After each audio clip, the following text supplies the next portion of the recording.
wild one, man. Like I still can't even discuss certain aspects of it because it's been so crazy. Yeah, I want to ask about that too, but yeah, it is good to meet you in person here under your face and name here. Yeah. And yeah, no worries about bandwidth issues. Yeah, if we gotta turn off video, that's fine. It's an audio only show, so Okay, cool. Yeah, yeah, we don't yeah, have to worry about any of that stuff coming through here. But yeah, man, how you been? It's only been, I think, what did we talk like a couple months ago, like right when Echolalia dropped. yeah. That would have been back. Oh, we might have talked in like late May or something. Yeah, you always forget. It might have been April now that I think about it. I always Mm. forget when you're podcasting, it's like art projects. You're like, oh yeah, did we do that? Like, oh yeah, I did it 2 years ago, and it's like, oh yeah, I already covered that. Like, but that's how it works. Yeah, yeah. It's But been a good, little man. while. Good, good. Yeah, man. All right. So this works the same thing. Since you were anonymous, we couldn't do the proper heavy board treatment where I go into, yeah, childhood and all of that stuff. And so we're going to do that now. And then, of course, I'm anxious to hear about reactions and where you are now, all of that stuff that I thought this could be fun too if you're into it. I have a Google search pulled up here for you and just seeing what the top results are for that gave me kind of a chuckle. Uh, Yeah, your A lot of the articles that came up, straight white author, straight white author, straight white author. they really went with that that part of things. So this is the journalism is scum, right? They just twist all your words around and stuff. Everybody, artists have been saying that for years, decades, centuries.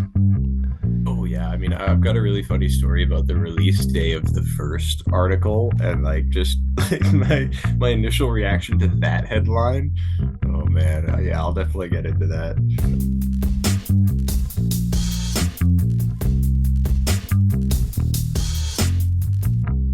Heavy.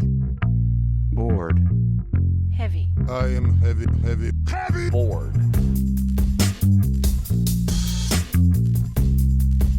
I may say male is entirely hostile. No! Resources. Life, friends, is boring. We must not say so. This is Andrew Wittstadt, and you were listening to Heavy Bored, and we're recording this on September 20th, 2025.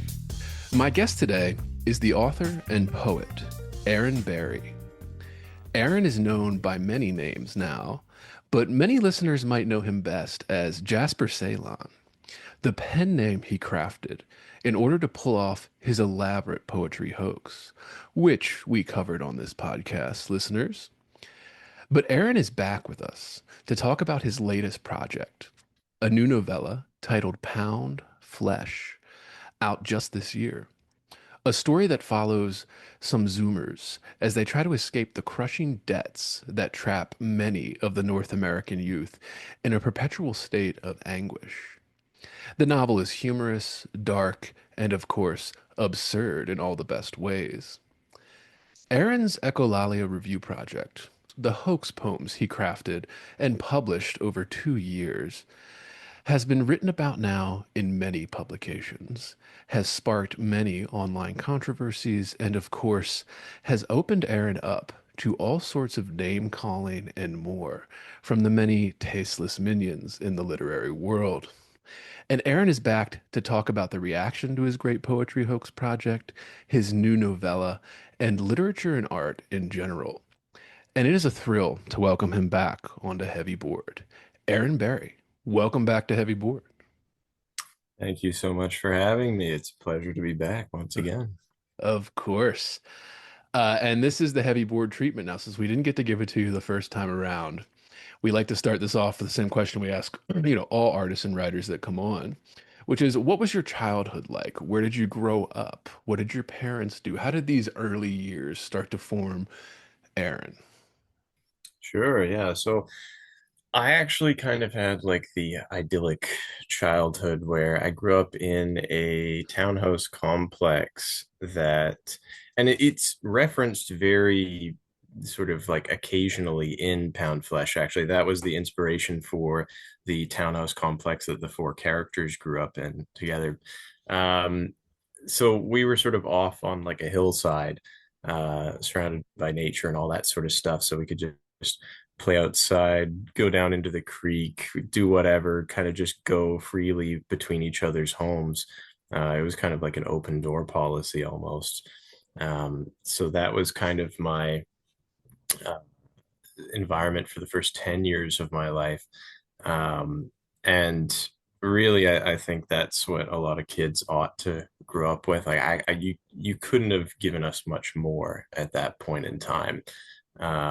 So yeah, I actually really had a good childhood. You know, you might look at my work and think that I had some like demented upbringing or something, but no, it actually was great all around. So um, I don't know, like I guess I realized early on, even though my childhood was great, I just kind of felt at times like a bit of an observer.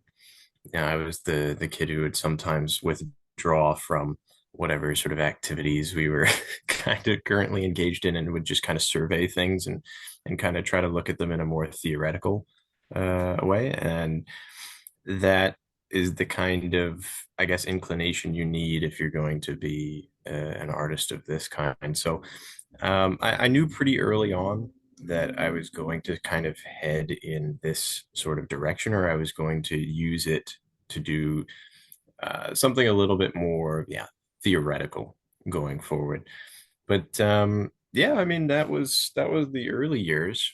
So no complaints there for sure. Yeah, But the suburban childhood, I think that's so important too, particularly for millennials. And I think you're right on the cusp or something that now that we know who you really are, Aaron, you're on the Zoomer millennial cusp, I think, right there. So you're in a unique position with that. But I think that for millennials and then Zoomers too, I think, and then every generation going forward, really, the suburban childhood was the norm. It was the norm. This kind of suburban, safe, really couldn't ask for anything more. You got toys at Christmas and birthday or whatever. And I like how you mentioned the neighborhood creek behind the houses. Yeah, very important. I grew up on the East Coast of America here, and we did the same type of thing. It was a townhouse community, this little court off of this road in the suburbs there, Perry Hall, Maryland area, and it was yeah, townhouses, and there's just this creek that kind of separated the townhouses from another community, across the little wooded area. Not like a huge tree covered, most of that had been cleared, but enough to create like a little bit of a woods behind this like townhouse.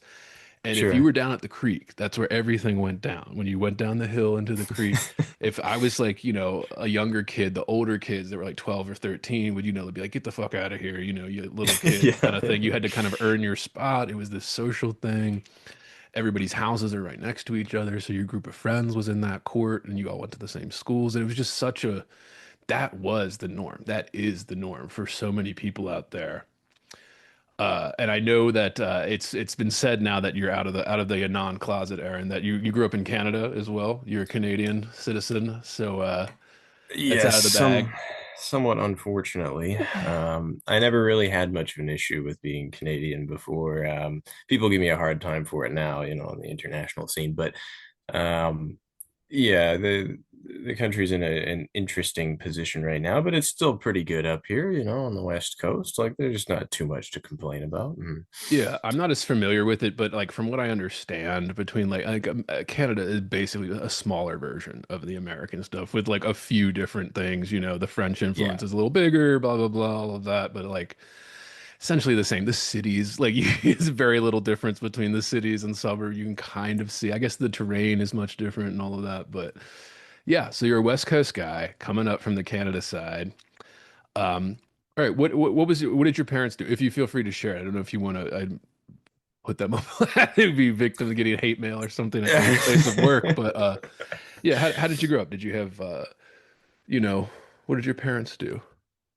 Yeah, so I mean, without fully doxing them, my dad's a tradesman, and he has a fairly unique trade. It's this sort of family business, and he's the sort of third generation of that. And my older brother will take that over eventually because he's more inclined that way. Um, my mom was a saleswoman, uh, a pretty successful one at that. And yeah, so I mean, really, in terms of I guess their influence on us, it wasn't very artistic necessarily. It was usually just a matter of trying to give us stability more than anything. And I'd say they did a great job. Again, I'm not the type of artist who has like these very significant, deep-seated gripes and stuff like that when it comes to their sort of upbringing. So, no, I mean, they did a great job. My critics might not think that, but they actually they did a great job. So I mean, I really don't have many complaints on that front. It was just very fairly ordinary, I guess. So a lot of the time, if I wanted to go do something a little bit crazier, if I wanted to really seek something out, I would have to do it on my own. Foreign languages or whatever, like a particular type of experience,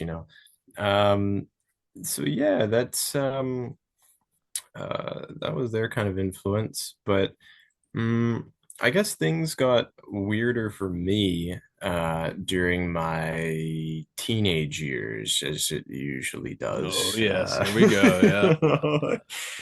The reason I went down this path, I guess you could say, kind of really stems from that period, um, where I don't want to again give my detractors too much ammo, so I'll stay a little vague here. But there are certain, let's say, formative moments that can push us in obviously good directions and bad.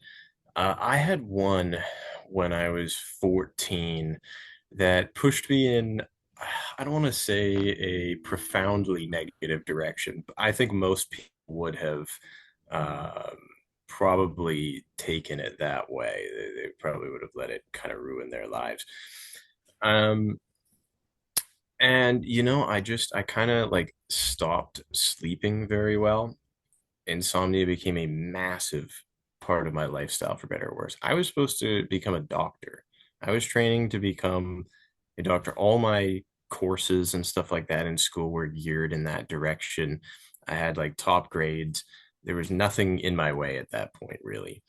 But then, you stop sleeping at about 14 years old, and suddenly you're up at night and you're considering, death and mortality and all of these kinds of rather dark um, concepts. And so, I'd just be sitting there going, wow, is this going to kill me? Like, it was like, what's my Right. lifespan now? Like, I get like 1 hour of sleep a night every night. Like, I don't think you can live like this for like, too many years straight.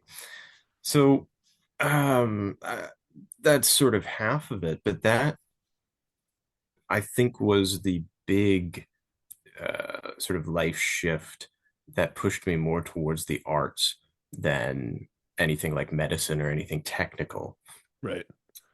where suddenly, yeah, you're relying on feeling more than you are just sort of, let's say, calculation or anything like that.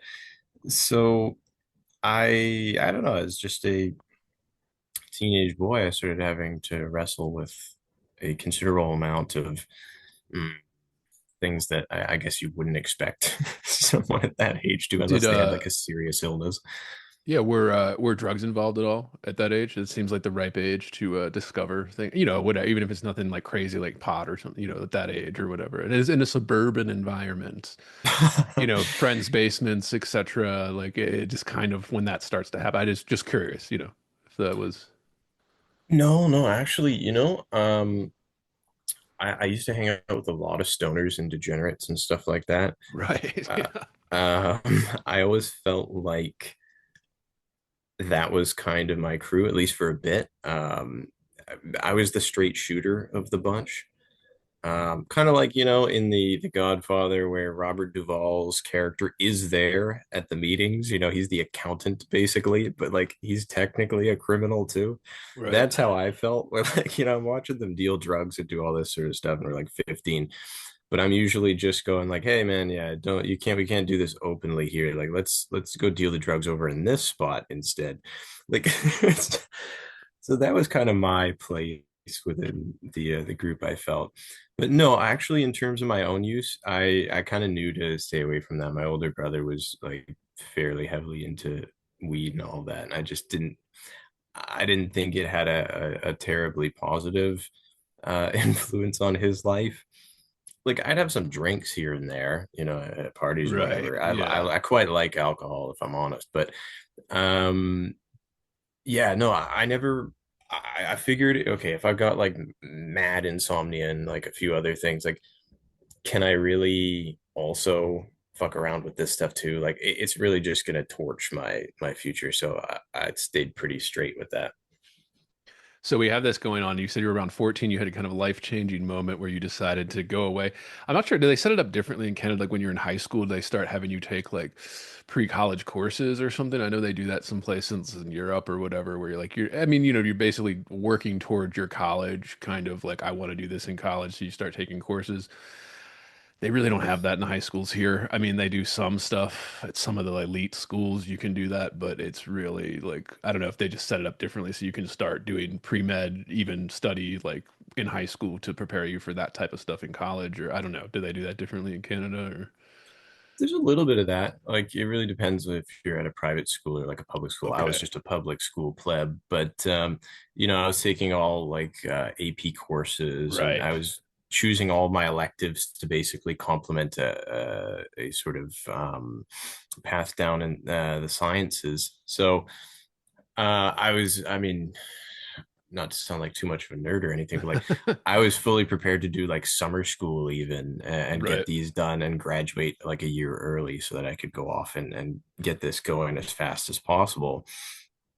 But then, yeah, kind of got derailed. But no, I mean, actually, this I guess might sort of symbolize how radically different this path was to the original one that I had in mind. I was in AP English 9. They assigned it to me because I had gotten like 102% in English the year prior or something. I hated English. I didn't want anything to do with it. I fucking despised English class. So they put me in AP English, and I've got this teacher, Mr. L, and he and I do not see eye to eye at all. I'm late every single day because it's second semester and I've just lost the ability to sleep. So, I'm rolling in halfway through first period every day. And every single day he sends me down to the office to get like a permission slip. I do like none of the assignments. Like I'm because I'm always late, I miss so much of what we're even doing in class. Like he would just sort of give it to me after the fact and be like, please do this, I guess. Like, whatever, man. He didn't have much faith in me, and I didn't have much faith in him. I I probably skipped half of those as well. If I was late, I would just kind of like go wander around or like, fuck off and come back after for second period. I mean, he would like he'd kind of like not try to like kind of bust my chops in class or something like that. But like he would, if I was there, he would ask me to like read out stuff first, or he'd try to like, kind of narrow in on me all the time. I hated it.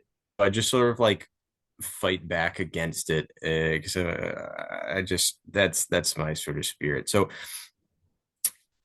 I think he gave me 51% in the end. That's what I got in AP English 9, 51, and he begrudgingly passed me.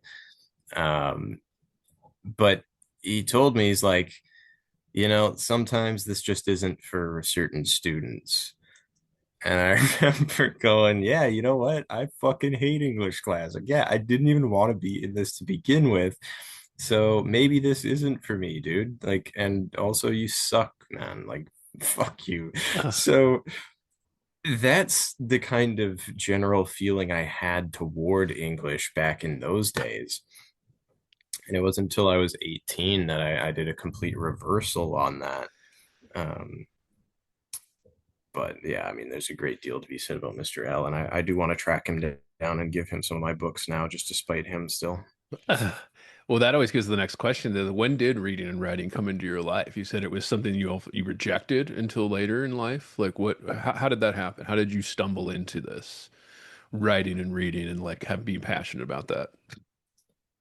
Yeah, so what had happened was I was still supposed to go to university for the sciences just generally at this point. Like I wasn't going to fast track it because I figured I might not be able to attend class because I still wasn't sleeping. And I, the summer before I sort of started, I went down to the library because I thought, well, what do university students or even prospective university students do? They probably read, you know, in their spare time. I had a free day or something like that. Friends were busy, whatever it was. So I went down to the public library, and I was just wandering through the aisles, and I saw this kind of book like teetering a little bit, just poking out. It looked like it was about to fall over. So I grabbed it, and it happened to be a Hemingway book. And I'm like, you know, I recognize this name. I don't think I've ever read any of his stuff, but this seems to be a guy that the literary types like, at least. So, you know, I sat down with it, and it was The Sun Also Rises. And I took a chair somewhere and I kind of got into it. And maybe by like the 12th page or something, I thought, you know, this isn't that bad an experience, actually. I'm kind of enjoying it. I'm not really, no one's got a gun to my head and forcing me to read this book. Um, I'm doing it by my own volition and I'm actually enjoying it. So I might have sat there until I got to like maybe page 50 or something like that and decided to take it home. I would have finished it maybe within 2 days, but it was just as if, yeah, something sort of just worked about it, you know. There are times where a bunch of different things coalesce in your life, and you're just kind of hit with a kind of epiphany, as they say. And for me, it was just that not only was I enjoying reading and kind of engaging with these quite serious topics in a more adult way, you know, with the training wheels off, you know, I was kind of finding my way to a lot of these. Um, but I thought, you know what? I like this so much that I feel I might be able to make my own kind of contribution in this form as well. I'd like to take a stab at doing exactly what he's done here. And from there, I mean, it was just almost like a matter of possession, right? You find something that you care about quite deeply, and for me, intensity is a big aspect of my life. Where if I find something that I really like, I'm just gonna go all for it. So I never looked back. I changed my major. I defaulted to a closer university. Like I was supposed to go back east. Um, like my friend had gone into Carleton, and then I had an offer from McGill or whatever. But yeah, you know what? I decided I'm like I'll just go to my this university right here, pretty close by. I'll just do an arts program. I'll give up my scholarships. I don't give a shit. Like whatever it takes, I'm just gonna do it here. For sure, for sure. What was like? So there was like an actual moment you can point to. That's interesting, but it's like, yeah, it's one of those things where would you say it's even maturity? Like you had to be like, almost an 18-year-old adult, experiencing adulthood for the first time to even appreciate something like that. I don't know. I'm just asking, like, I don't know, just because I feel like, I went through phases where like parents emphasized reading a lot. When I was younger, I was good at it, and, tested well on the standardized tests or whatever, for comprehension and blah, blah, blah because of that. Enjoyed it. And then teen years, I kind of was like, oh, fuck this, And then when I Mm, became an yeah. adult in college, it was like, oh, actually, I remember really loving this. This was such a source of pleasure and comfort, and I love the emotional gripping stuff that you get out of it. So I don't know, just interesting. What do you think? Do you think it's just like a maturity thing, or you just discovered something that you had brushed off before, or I don't know. Yeah, I think it is maturity where, especially at that juncture in people's lives, young adults' lives now, where suddenly the world is just wide open. Right. No one's really holding your hand as much anymore. You can go to college, you can fuck around and just play video games all day. You can take a warehouse job. Like, yeah, your parents are going to exert some form of pressure on you, as mine tried to do with me, but largely in the West here, we're not as rule oriented anymore, and we're certainly not as sort of focused on uh, excellence. We're not putting kids through 25 years of schooling and then like grinding them into the dust, making sure they get that degree. So it's for me, I think that point in time for young adults in the West in particular, that 18-year-old mark, is where you get to finally make some big decisions for yourself. Um, For better and and for worse, right? Yeah. for better, yeah, for better and for worse. Like, I do wish we had a bit more structure, or at least because there are no initiation rituals essentially, like unless you count high school graduation. You're not really sure what to do with your time or where to go. No one suddenly goes, "Hey, you're an adult male now. Like, welcome to the club." Because that you can still be 27 years old and then playing video games in your basement and never really feel like you were brought through that process. So we've kind of we've started to use post-secondary as like an extension of adolescence almost, where for me it doesn't feel like too much of an initiation ritual. Like, really, a lot of people come out of university and they're just like how they were in high school. They're just a little bit older and they know a few more things. So I kind of had to try to invent an initiation ritual for myself. It felt like I wasn't going to really accept it just coming through more schooling. I wanted to find something that would help me, yeah, feel a little bit more in control and a little bit more confident in myself going forward. So I don't know, literature in a weird way did that just through showing me so many different world perspectives and so many different sort of almost historical accounts of this growth into adulthood. So, you've got these characters like Jake Barnes in The Sun Also Rises, who unfortunately has lost some of his genitalia and stuff like that. And yet he still holds himself with a sort of confidence, and he still feels like an adult male, and all of this, even though he's still quite young in that. I don't know. You can draw on so much from literature and just the experience of trying to engage with it seriously and earnestly. Uh, so I don't know. There's so much I could say here, but mm, yeah, that I think that's really the time that it can transform you. Like, Yeah. that's the best time to find it, in my opinion. I think of that, I'm thinking of that Baldwin quote right now, that famous quote, right, where he says, you think your suffering is totally unique, and then you read a book and you realize that, Yeah. actually this has been going on for thousands of years and everybody has been suffering in their own ways, through, and literature kind of gives you that. You saying that too, I think about this a lot. And I think when I was teaching college, there are two types of students that I would see. And I was teaching at a couple different levels. I was teaching at a state school here in the city, and I was teaching at community college, adjunct kind of stuff. So I was going all over the place to teach these 101 courses essentially. And, mostly freshmen. And again, community college is a little different where you have some older people, you have some younger people, whatever. But mostly with the younger people I'm talking about, the 18-year-olds starting, their freshman year of college. There were two types. There were the types that kind of had been shown what you're talking about, like how to perform well in school.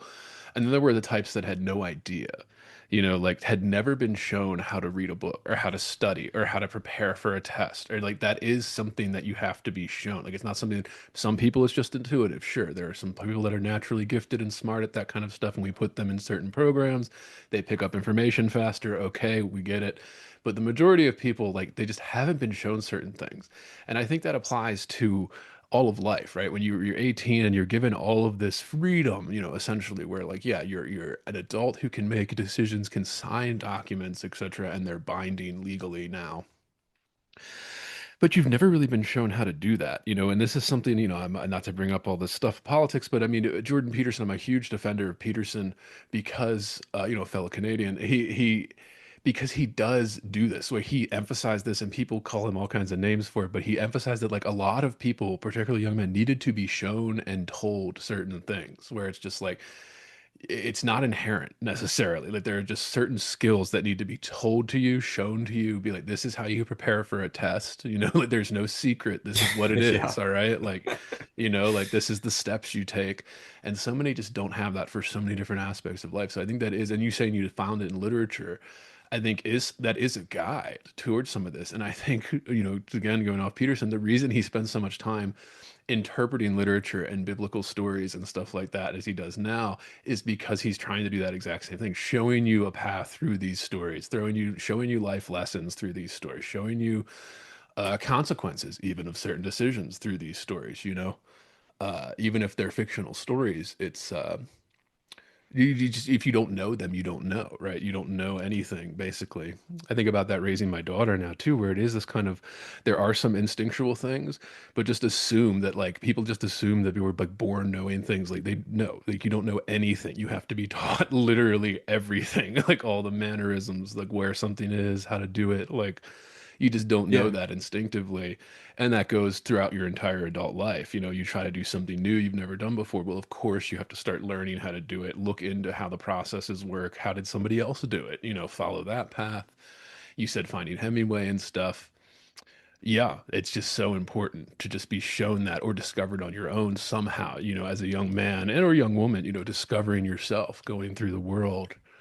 Yeah, you have to find this way. And it is kind of crazy that like there's no, you think there would be a system or something. Maybe people assume that's what high school was, or that's what it used to be, where they would teach you life skills like home ec and stuff. Like they would give you kind of life skills. They'd give you basic woodworking, like workshop skills, Yeah.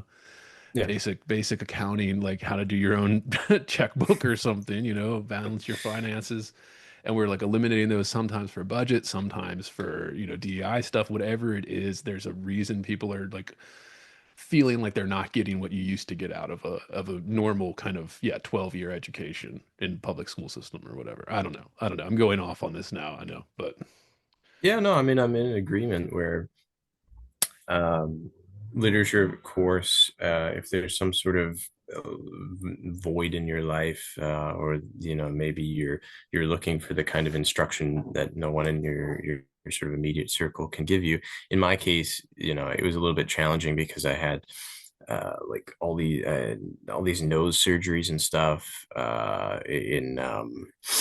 in school related to the insomnia and everything. Like my challenges were a little bit unique, and I'm like, I'm trying to emerge as a young man here, and it seems like I'm being hindered by what is essentially, the fallout of an accident I had no control over. Like, uh, I think my needs are a little bit unusual, and so I would find people like Jake Barnes and who had right. way worse issues, I would say.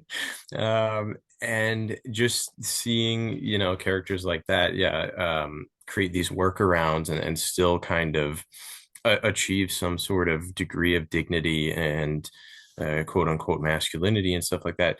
It was quite reassuring, and you do see that Yeah, there's nothing new under the sun, as much as I hate the quote. So here are all of these um, historical and sort of creative representations of the type of problem that it was kind of just like fundamental to my existence at that point.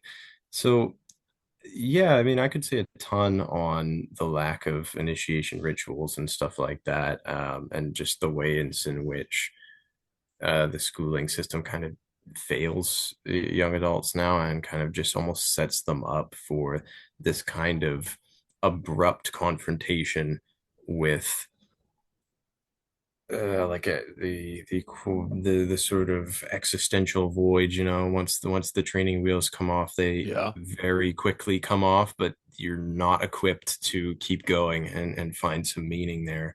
A lot of people are just falling by the wayside now. Yeah. I hate to see it. Um, yeah, they come up right against the edge of it and they just have no clue what to do. Um, but literature can be, at least in my experience, a really great remedy for that, and it kind of gets you moving in the right direction again. Yeah, absolutely. And I mean, I think what we're talking about too is a kind of it's hard to talk about because it's a larger cultural phenomenon throughout all of the West. I mean, you're experiencing it up there in Canada, people experience it all over America, etc. Like it is like if people feel like they haven't been prepared for this, and it's like a newer thing, whereas like maybe or maybe this people didn't talk about it beforehand. Maybe the older generation just never said anything about it, but I don't know. It feels like it's like a newer thing for my generation, the Zoomers, that kind of once they got out of high school or even out of college, they kind of extended it through college, where like they just almost don't know what to do with yourself. And school gives Yeah. you a little bit of a structure, so it's like, okay, I'm doing this, and then when you get out, you're like, okay, I did it, right? Like either graduating high school or college, it gives you kind of a set structure. Follow this, take these courses, and you'll get this piece of paper at the end of it that can make you, get a job or whatever it is. That gives you some structure. And then when that's gone, people kind of don't know what to do, how to create their own structure, how to create their own kind of, yeah, searches for meaning, what makes them passionate in the world, all of that. It's just, I mean, not that we're going to get an answer to this, but it's just fascinating how that has become such a cultural thing, and you see it bleeding into political policy. You see it bleeding Mm. into financial government fiat policy. Like you see it, like the redistribution obsession of wealth. This kind of stuff all matters to this kind of vague idea of we just kind of feel like we haven't been prepared for what the world is when you get to the end of the road in a certain sense. I don't know. I guess everybody's feeling that in a certain way. And not to get bogged down on this because so I do want to ask about like Mm. we kind of went into this a little bit last time when you were on the show, but we like to ask, what were some of the first writers you were enamored with, or your kind of your idols or your go-to inspirations in the world of letters here? You mentioned Hemingway was kind of one of the first ones. Who are your go-tos, your idols, your people that you worship in the world of letters? Sure. Yeah. I mean, I started initially with the modernists, mostly because, yeah, Hemingway was my kind of in point. But yeah, I mean, I quickly moved on to the Fitzgeralds and such, the Joyces. I would say from that kind of contingent, um, Joyce was probably my favorite, by a considerable margin, in fact. Um, What was it about Joyce that I think it was really just his dexterity more than anything. It wasn't so much the subject matter. Um, Although, of course, when you're a young man looking to become an artist, a portrait of the artist as a young man is right? going to be the book that you sort of pick up if you see it in a store. But And it's his most accessible. Like you can actually pick that up and read it without like giving yourself an aneurysm. Like, yeah, yeah, no, like right? yeah. Like, eventually I moved up to Finnegan's Wake, and I'll be honest, I Did have you not finish it? finished. Yeah, yeah. I was No, gonna only say because I tapped out after 120 pages when I tried to read it. All right, I have thoughts on Joyce, but please go on with his inspiration for you and all that. sure. So like I found in Joyce someone who is obviously highly erudite, very well studied, but also genuinely humorous. Right. Yeah. And I thought, well, here's a guy who's really pushing the envelope with his body of work. He's going from Dubliners, which is sort of like, I don't want to say cookie cutter necessarily in his presentation, but very simplistic, very traditional. I've taught many of his stories at this point, like Evelyn and all that. Like they're great for what they are, but they are quite predictable. And then he moves on to the next phase where he's trying something a bit more ambitious with the portrait of the artist as a young man. And you've got these broader concerns thematically, but also with stylistic concerns. He's trying multiple things at once.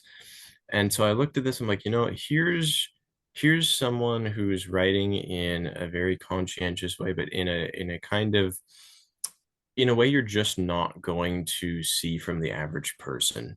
This is a rare thing now. This is where you start to feel that this is an art form. And I guess I was just consistently impressed the more I dug into his work with just the scope of Right. his writing and the kind of sophistication of the artifices that he would build for himself, the kind of like systems within his own writing. I really like that kind of approach, the scaffolding approach, the kind of artifice construction. I use that in mine, obviously Echo and stuff like that, where you're working on many different fronts at the same time. You're juggling all these different things concurrently, and I would just be so impressed by like the schemata at the back of Ulysses, and I just go, "This is genius." This is someone. This is not English 12. Like I have to write a short story or some shit for the weekly write. This is this is someone dedicating his life to this form and showing the absolute limits of it in Yeah. certain cases. I was really drawn to how far we could go with certain concepts within literature and how detailed we could get. Like, what is the absolute limit? Like, the human mind can really construct and still create a legible story. Now, he lost that with Finnegan's Wake a Yeah, I was bit, gonna but say I think Finnegan shows the limit. Yeah, he yeah, reached it with Finnegan. Yeah. well, that's just it, right? Like, I was so impressed that not only could he, with Ulysses, kind of hit the sort of benchmark for complexity, Right. you can actually go past it and almost end up in this syphilitic haze. Um, and so for that reason, for many years, I regarded him as my favorite author. And to a certain extent, I still do, just because of how formative those reading experiences were and how much of an influence they continue to have on my own work. But Yeah, absolutely.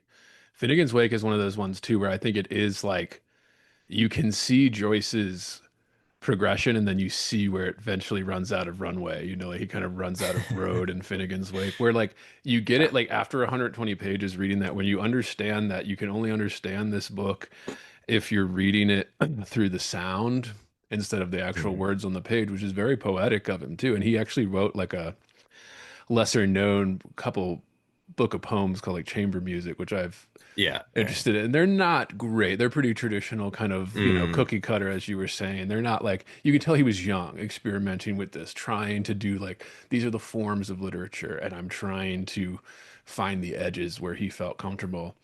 Clearly, Ulysses is a masterpiece, although that for me, I would always say like there's an indulgence level to a lot of this stuff, but I would say like Yeah.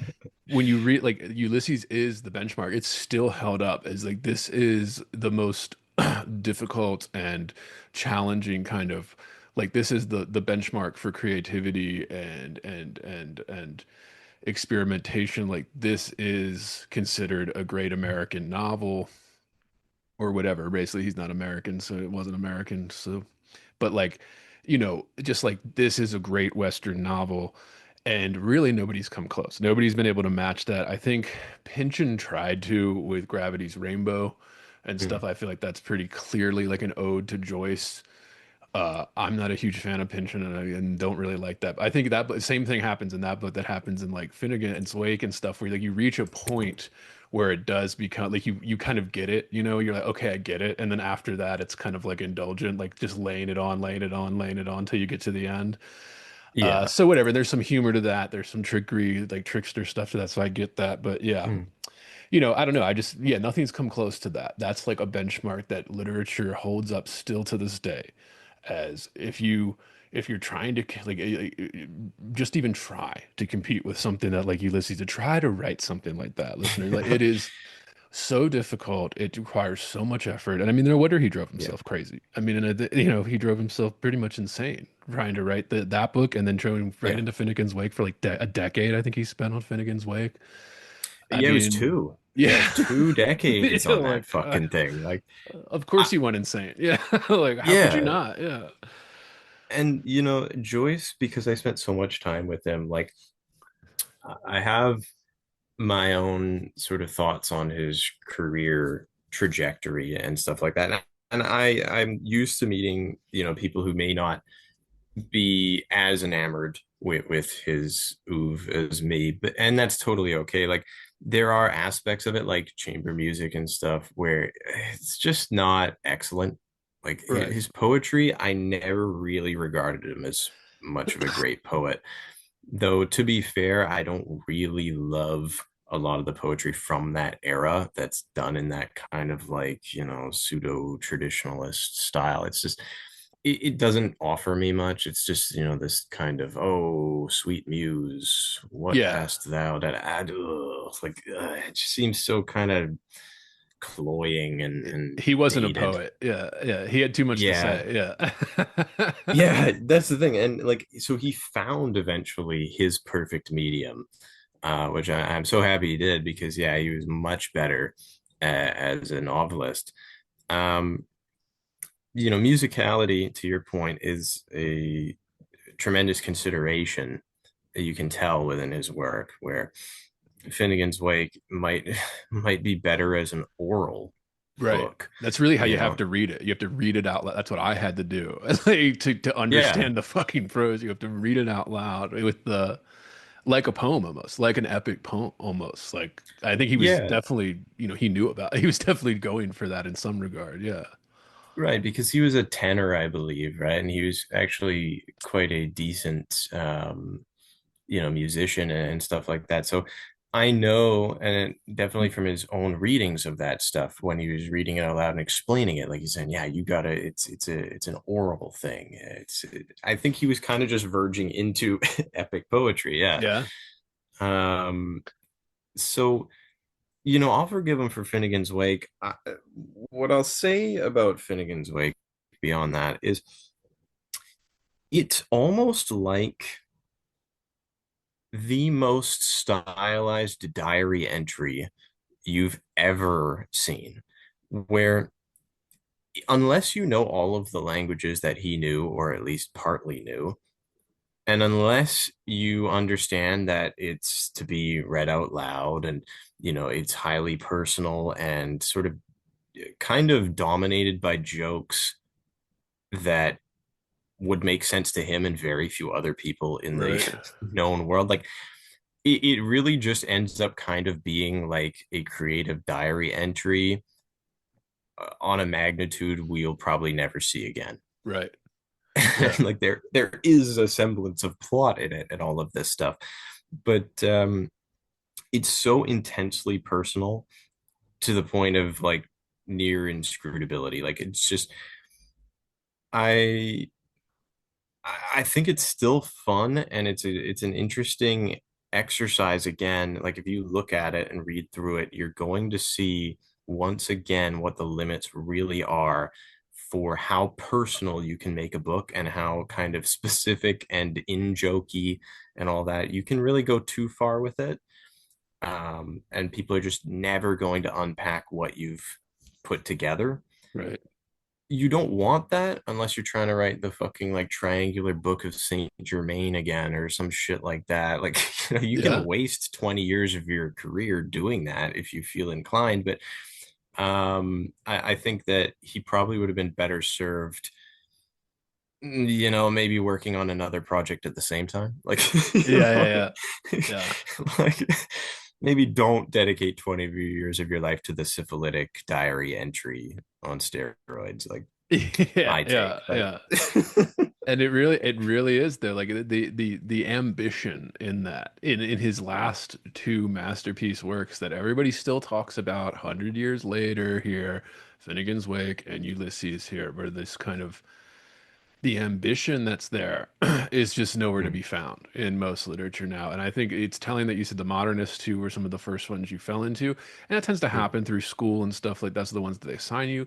As I got older and into graduate school, like serious literary study, I started to realize that all my professors in undergrad, the reason they were obsessed with the modernists, one, because they're so good, of course, but two, it was kind of really like the last really good like movement in yeah. Western letters. Like it was Yeah. okay, there's some great postmodern stuff that I love. That's fantastic novels, fantastic books of poems from great artists and writers. But it really like this last huge movement that encapsulated so much, and everybody was doing it. Everybody wanted to compete with Joyce. Everybody wanted to impress each other with what they were Mm. doing. Everybody was, they were reading the Virginia Woolf novels and being like, "Wow, this woman's pretty good. We gotta, we gotta step it up here with this stream of consciousness. We have to go into that." And like you don't see that as much now with literary movements, at least. You can get a couple, but just I don't know, there's something about that movement. Maybe it was all the wars, maybe it was the Industrial Revolution. Like I guess by that time it was like the second or third Industrial Revolution, and they like had all these machines and like, the 20th century Western kind of luxurious lifestyle was coming into being. And I don't know, maybe something about that where these people that, yeah, grew up you could have grown up in immense poverty on like a farm in the middle of nowhere, and then go to like New York City or Paris and just be in like the height of technology and luxury and food from around the world, spices from around the world. I don't know. I don't know. Maybe it has something to do with that, but the modernists, yeah, fantastic stuff. Yeah, they occupy such an interesting space in literary history just because of how many radical societal changes they lived through in such a Right. short period of time. Like every single day there was some like just Two monumental wars, occurrence. two world wars. Like, yeah, like, Yeah, right, like just monumental occurrences that would completely alter the course of humanity like every single day. And I guess like I've got so much to say about the modernists, in fact, 'cause I still love them and I yeah, still will dip back into that more than I would contemporary literature because I feel if we're to return to this idea of Joyce being the benchmark, it's hard to avoid the feeling, in my opinion anyway, that people like Vanessa Place and stuff like that who write La Medusa and whatever aren't in some way borrowing from the legacy of your Joyces and stuff like that. So, I mean, you can look at someone who's trying to create this polystylistic, layered, almost allegorical work, this mega work, but then you take a step back again and you go, is this Ulysses? Did right. she read Ulysses and go like, yeah, I want to do my own too. I'm gonna center it around this part of mythology or whatever, and I'm just gonna conceptually it's the same thing. It almost feels like. And then you kind of stack them up against each other, but Joyce always wins in this case because he came first. And I hate to Yeah. say it, like here's a guy who basically beat you to the punch, and it's always going to feel that way with these mega works, these like highly ambitious stuff. Even at oh, I always forget her name, Ellison. It was the Ducks Newportsbury. Um, that book. I always mix up the title here. I'll try to find it here. Um, yeah, Ducks Newburyport. From Lucy Ellman. And this is basically just an extension of the final section of Ulysses, right? It's just all one giant sentence and it's over like 1,000 pages long. Right. And you just go, okay, well, you've taken one aspect of his bigger work and probably more accomplished work, and you've kind of just extrapolated it out and you've offered some riffs on it that might be interesting in spots, but really can't in the end hold a candle to the original inspiration. So I encounter those mega works here and there, and I'm still like greatly enamored by high difficulty literature. Right. That's what I want the most of. Like I have one of those meme copies here of Arno Schmidt's Bottom's Dream, um, which is now like worth $2,000 or something. I bought it for like $80 like 10 years ago or some shit when it came out. And it's appreciated in value because they haven't reprinted it because no one wants to fucking read it. Like, Right. Yeah. like let me see. Yeah, it's this guy. It's fucking huge. It's gigantic. Yeah. It's like 20 pounds. But like even one like that, again, it's this legacy of Joyce where not to toot his horn too much, but you know, um Arno Schmidt, he was translating, I think it was Poe, and then he was trying to translate, if I'm not mistaken, it was Finnegan's Wake actually. Oh wow. Um That would be rough. and Yeah. right, yeah. And so he kind of got inspiration from his engagement with Joyce, if I'm not mistaken, and then ended up writing this. And so, you have this kind of it's the focal point a lot of the time of these extremely intricate Yeah. books.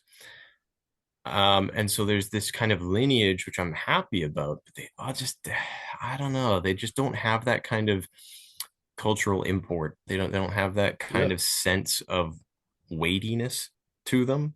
Um, Maybe the culture has just moved on and we don't pay much attention to these things in the same way we used to. Right. And there could be fantastic, like mega difficult books out there, and we just don't actually read them enough to let them influence the broader culture so they take their rightful place anymore. But And academia is it's kind of not doing that anymore. They're just not right. holding up books like that anymore. Yeah. They're too difficult for most of the yeah.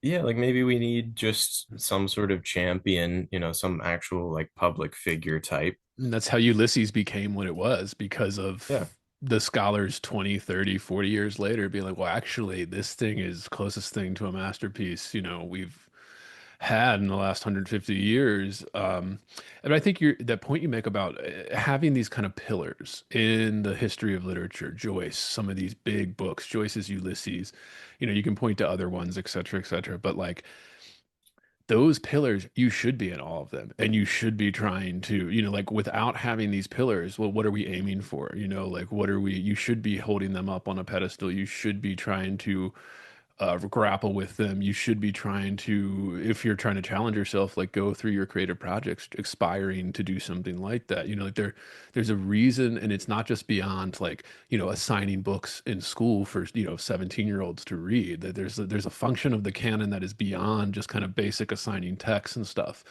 The other function that I think we're losing through kind of dismissal of the canon, and you and I've talked about this before, where just like is something like that, the unsaid intangible part where it's like, no, actually it was a pedestal that we were aspiring toward even, not just like, oh, this is the best book ever written because I said so. That's not how it worked. It was like it was an ideal and an inspiration. This is so challenging and so difficult to do that you should be in awe of it. You should hold it up as like a pinnacle masterpiece of Western, English language letters, essentially. Like this is the thing. Like, yeah, sorry, I didn't want to Yeah. go on. Yeah. No, that's I'm in agreement here where like there it I believe for especially for artists and prospective artists, it's a matter of orientation as well, more than anything. Like Right. these are way markers in human achievement Right. where if you don't have this foundation and you start writing, it's usually clear to someone like me who pays very close attention, Right. um, that you simply don't have this as a sort of grounding. Like you wouldn't be able to orient yourself within a movement. You wouldn't be able to orient yourself within the kind of Western literary lineage. You just don't know where you are. You don't know that other people have Right. beaten you to certain ideas. You don't know that people have beaten you to styles. Um, you might think, like every time, for example, I think if I'm doing a poem, that I've come up with like, a fairly unique structure here. I've come up with interesting parameters for this new little mini work.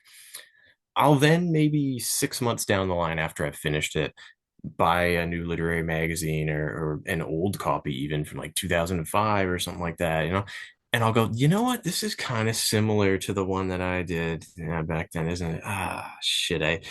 Um, Sometimes you get lucky and you do happen upon Right. some new, like very minor contribution. And you're like, okay, cool. Like I'm really happy with that. But a lot of the time, you do just run out. If you're hearing this, it's because you are listening to the free public feed of Heavy Board. To get complete, uncensored, uninterrupted, full access to this podcast, become a subscriber at patreon.com/heavyboard. That's right, Heavy Board is made possible by subscribers like you. For less than 1 cup of coffee per month, you will receive private access to uncensored, full-length episodes, Jerk Shop, heavy bonus content, subscribers-only AMA episodes, bonus extended interviews, and more. Come join the conversation today at patreon.com/heavyboard. Up against someone 100 years ago who already did this exact thing and probably did it better than you, Yeah, and it's a unfortunately. masterpiece. Yeah, you're Yeah, looking at like it like, oh my God, this is so good. Like, yeah.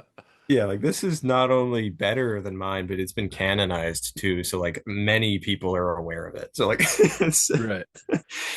so it is humbling for sure. Like you aren't going to be as innovative as you might imagine. It's just the hard reality of it. And I think you're talking at even like a more sophisticated level than most, where I see articles written of, smearing some book or something, or even a legacy artist like Hemingway or Joyce or something. And these are not like obscure publications. These are mainstream publications that I always try to emphasize to people. It is not some like weirdos online. It is in the most prestigious publications in the world, the New Yorker, the Paris Review, like these types of things. Okay, where they'll just say like it's just you're reading an article about it and it's clear they're not even familiar with like mythology or like the biblical references or like just the stuff that you used to get. I even my own education, and I went through grad school and this type of stuff. Like you're not Mm, getting much on mythology, the biblical stories. Like you're not getting much if you don't know that stuff, that you didn't learn that stuff on your own. You're not going to get it studying this seriously at a university level. Maybe some schools you will. I don't know about like schools like Oxford or whatever. Maybe you're going to still get some of that. They're going to emphasize that if you're studying like English PhD or something. But yeah. even now, like you're just really not getting that. So like this, like you're saying, this whole reference thing is just lost on you. And you make yourself look Mm. like a fool in the most prestigious publications in the world because you're just not familiar with the most basic kind of global references when they're referencing, I'm going to use a simple example. Most people, it's not this simple, but something like turning water into wine. Some people don't even understand that that's a reference to this thousands of years old story from like this specific Yeah. religion. Like it just, and again, that's an obvious one. I'm not saying that people do that, but there are smaller, more subtler ones where you kind of, I remember even sitting in classrooms and I knew some of these stories because I was raised Catholic, grew up Catholic. And so I knew these stories. I knew these stories from Sunday school, from my education, et cetera, et cetera. So I would pick out the reference to like the loaves and fishes or something in like a piece of literature we were working, going over in school, and everybody around me would be like, "What? What's that?" I'm like, "Are you fucking kidding me? Like this is one of the most iconic stories in the history of the Western world, and Yeah. you're sitting here like acting like confused." So like, yeah, I mean, there's something missing for sure.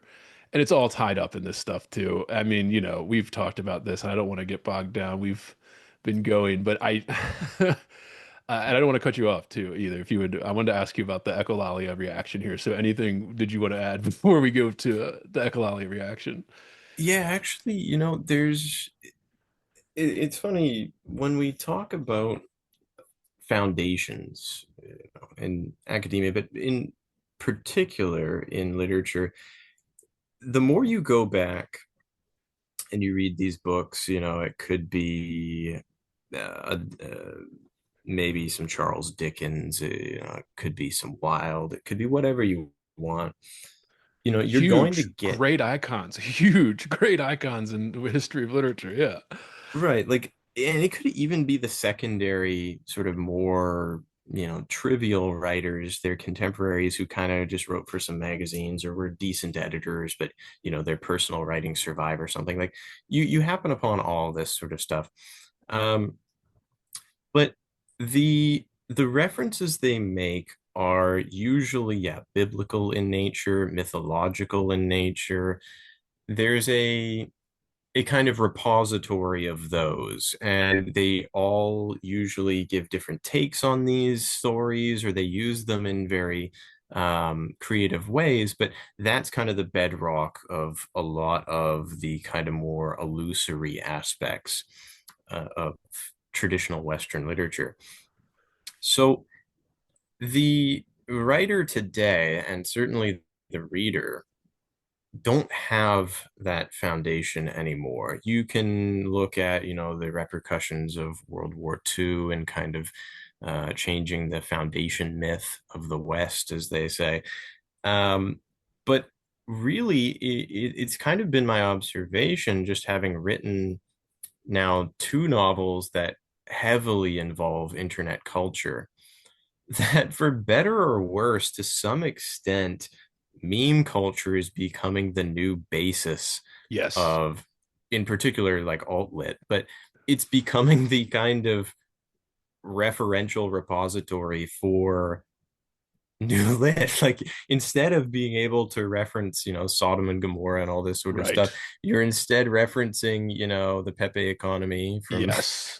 2015, and you're talking about, Spurto Sparte and all of these guys. Like, it's I mean, the corollary of it is you're going to end up with a lot of shallow literature that's really just like, kind of signposting, going like, oh, yeah, so like Spurto reference here, like, ha ha ha, the picture of him doing the thing, or like, haha, Right. Venus. Like, it's really not going to go much further than that.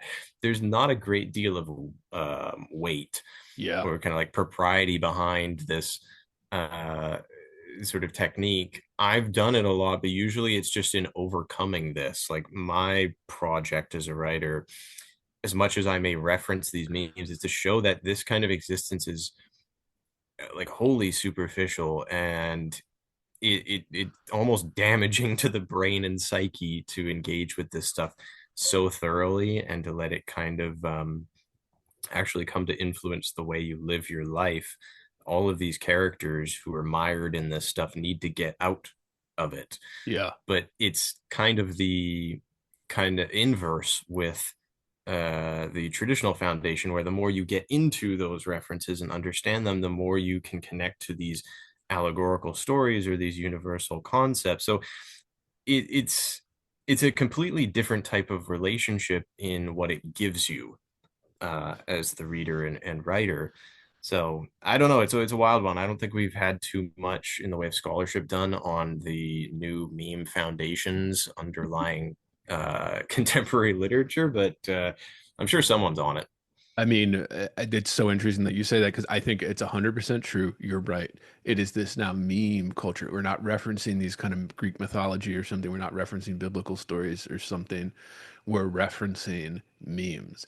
And the problem with that is you have to, it's not like the knowledge previously where you just had to know the stories. You have to know the specific niche meme thing.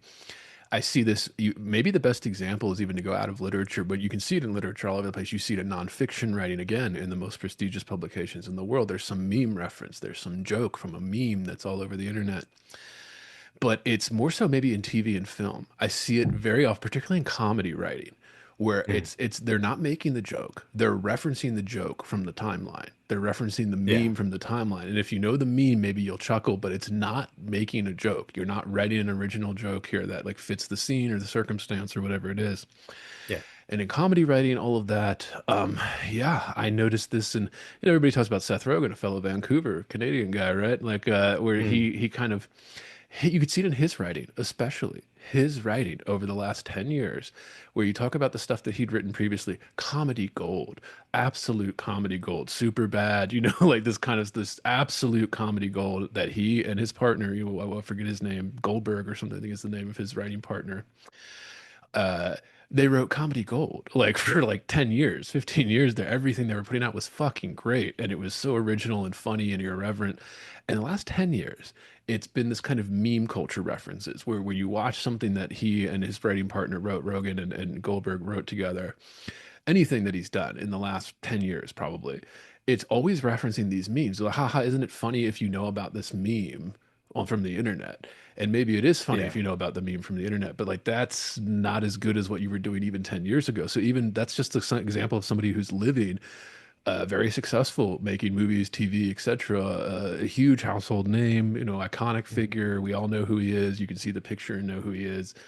Um, and you just see the decline. And I think it's not so much even like his politics or what he tweets about, it's the meme stuff. It's this meme culture you're talking about that is getting replacing kind of the larger references. Even something like, Family Guy and stuff like when we were growing up, there were a lot of references to Star Wars and stuff before Star Wars became this kind of nerd and another internet niche, which is what it is now, right? Like, even though Yeah. it is huge, I mean, there's still this kind of internet niche. Like, I don't know. I mean, the internet niches are now becoming the referential points for literature and then the self-referential points. So like you really are limiting your work and your scope to reference this kind of trend on the internet almost. And maybe it Yeah. works. Like you write some stuff about internets. Yeah, I mean, I don't know. How do you do that? Which like how do you feel like you balance that or something without relying too heavily on this thing outside of the work, but also using it to help, structure where you're going in the work? Well, yeah, I mean, there's a lot to say on that because the the traditional method of referencing something like a biblical story or the fable of this or that, it's kind of become unfashionable. And if you do that now, it's almost viewed as kind of anachronistic.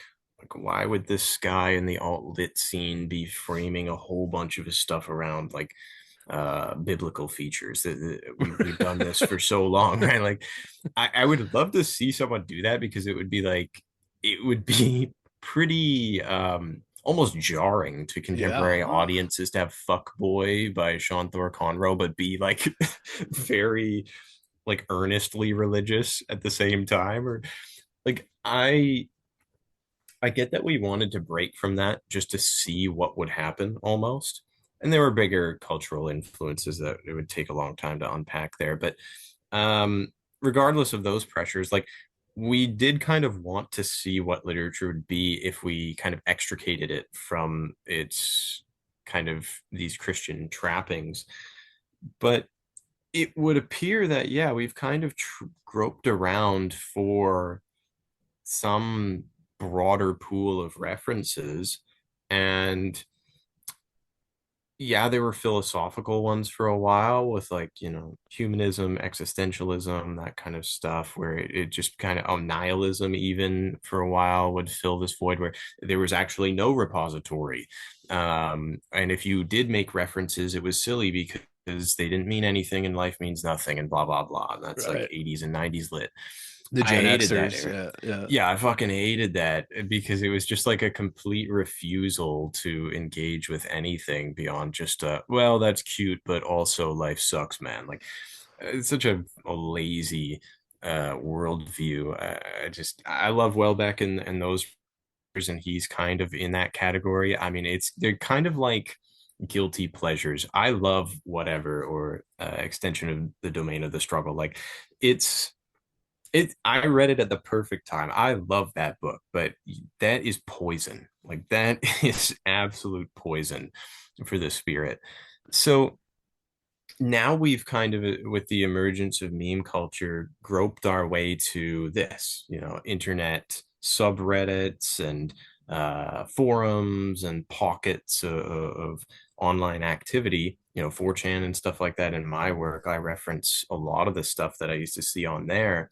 That's kind of my go-to focal point, the things that were emerging out of 4chan back in the day. But I think the critical distinction that I try to make with my work, other than the fact that I acknowledge that this is not what you want to live out in your life, as funny as this stuff can be, I do really like extreme modes of thought and all this. I think they really draw out some very interesting fictional scenarios. They draw out a lot of really gripping political discussions and things of that sort, like where we really just want to see what someone who's like a schizoid, insane type can do with this idea. Like it's a treat almost to see some of this stuff unfold because it's yeah, it's for me seeing these extremes would be highly instructive, even if we're just looking at what they fail at. Like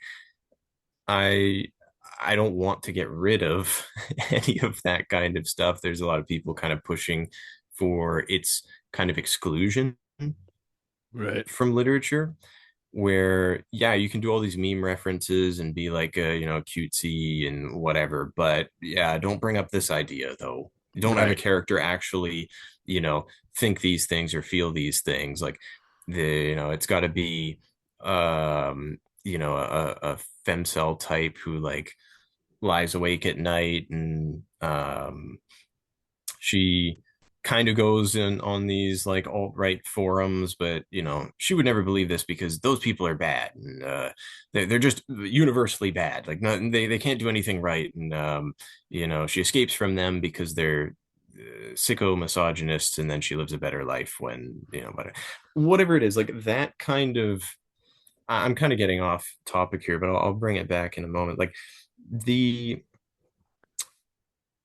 the kind of meme culture foundation, I guess, provides a lot of opportunities, but you're going to get a ton of internet informed books. Right. And unfortunately, the stranglehold that has been placed on literature right now would exclude some of, to me, the more interesting parts of internet culture. If we're Yeah. going to go full bore and we're going to try to get as much out of this as we can before we move on, like there's an entire wing of that just gets left out of a lot of these books, even by the dime square dorks and stuff like that. So I guess in my own case, when I'm looking at meme culture and how to integrate it into one of my books, Femoid has more than Pound Flesh for sure.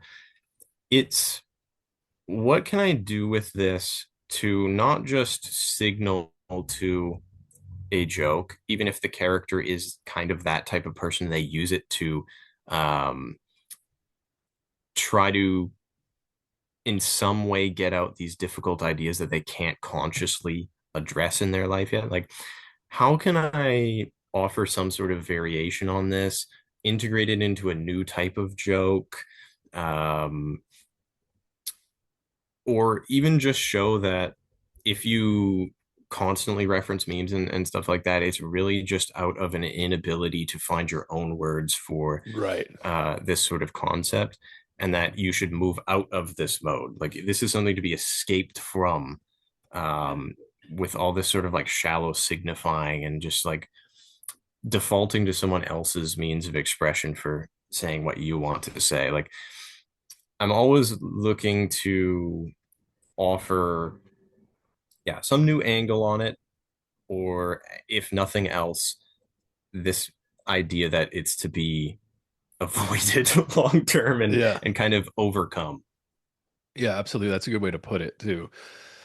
Because that's what I always notice, particularly, and then this gets into echolalia and stuff in your hoax project. Again, listeners, go listen to that episode when Aaron came on as Jasper, and we talked about specifically his echolalia review project. I think it is that where I see a lot of stuff in the contemporary stuff, especially where they're using, again, it's mostly memes now, but oftentimes it'll be a reference to a political event or something. They're using that as a stand-in for the work it would take to make the reader feel that, So instead Yeah. of doing the work as an artist to make, set up a scenario, either fictionalized or real, or using, a real event in a fictionalized way to do this, they're just giving it to you straight or something. They're just like, oh yeah, we'll reference this name or this figure or this chant, whatever it is. That's easier than it is to yeah, do that kind of the hard work of creating something fresh, something that we haven't seen before, something that you could use maybe as a background, like a meme or something, or a political reference. But it just clouds out the work. So you're doing less creative work, and it just makes it worse for everything. It makes it worse for the reader, makes it worse for literature in general. All of that makes it worse for aspiring writers. If you're just trying to do that, you're leaving out the hard work of creating. And it's just a shame. It's just making it not as important. It's making it more, because why would somebody read your book when they can just see the meme online? Like why would somebody Yeah. sit down with your book when they can just see it 100 times and it's hilarious how people have used it? Various strangers you've never met just post it under reply or something. It's hilarious. Usually, if it's a good one, it's well timed, whatever it is, you get a great chuckle, and then you move on. Like you just kind of keep Yeah. scrolling. Like that's what they're Yeah. designed for. They're not designed for you to sit there and ruminate or have a deep Mm. emotional reaction. They're meant to make you laugh or something briefly while you're scrolling the timeline. It's almost like we're misusing the form in a certain way. Like the meme form fits the timeline, doesn't quite fit long form fiction, long form, film or TV, right? It just doesn't fit that. Yeah, it's like a different, we're changing the medium and it suddenly Yeah. changes the reference entirely, changes the kind of joke entirely. I don't know. Yeah, no, I do agree. Where this insistence on these quick references that are usually just humorous in nature, they're little hits of humor, Yeah, and then you typically want to move on, right? So if your entire work, like Fuckboy or something like that, is kind of based around expanding one of those out, then it's going to be taken as that on the whole. It's just going to be this kind of rather curious little diversion that you don't ever think about again after right. you've finished it. Like you just like every reel that you've laughed at for a couple of seconds and then moved on from, like you really don't return to them. You might see it 6 months later and still laugh at it, but that's just refreshing the same instinct that you had initially, and it's a little bit weaker this time, if anything, and you want to move on it from it faster. So like, um, I think one of the great examples of this is Honor Levy's My First Book. And I have it lying around here. I think it's in the other room. But there is one section in particular. I would like to pull it up if I can find it just to read it for people here. I think it was like part of the free sample too. Because for me, it's so emblematic of the weakness, unfortunately, of the insistence upon overusing this referential foundation. Right. Like Honor Levy's stuff is almost the logical end, where if you were to try to pack as many in as possible, what would you end up with? It's kind of like the same spirit of Finnegan's Wake, where he's trying to add in so many jokes and so much just like red herring nonsense that takes you in different directions, or like so many gimmicks and things where you can't get your bearings. Hers, let me pull up a little preview here. Yeah, so this is from, I believe, the first story. It's been a while since I read it. He was giving Knight Errant, Organ Meat Eater, Byronic Hero, Haplogroup R1B. She was giving Damsel in Distress, Pill Popper, Pixie Dream Girl, Haplogroup K. He was in his Fall of Rome era. She was serving sixth and final mass extinction event realness. His face was a marble statue. Her face was an anime waifu. They scrolled into each other.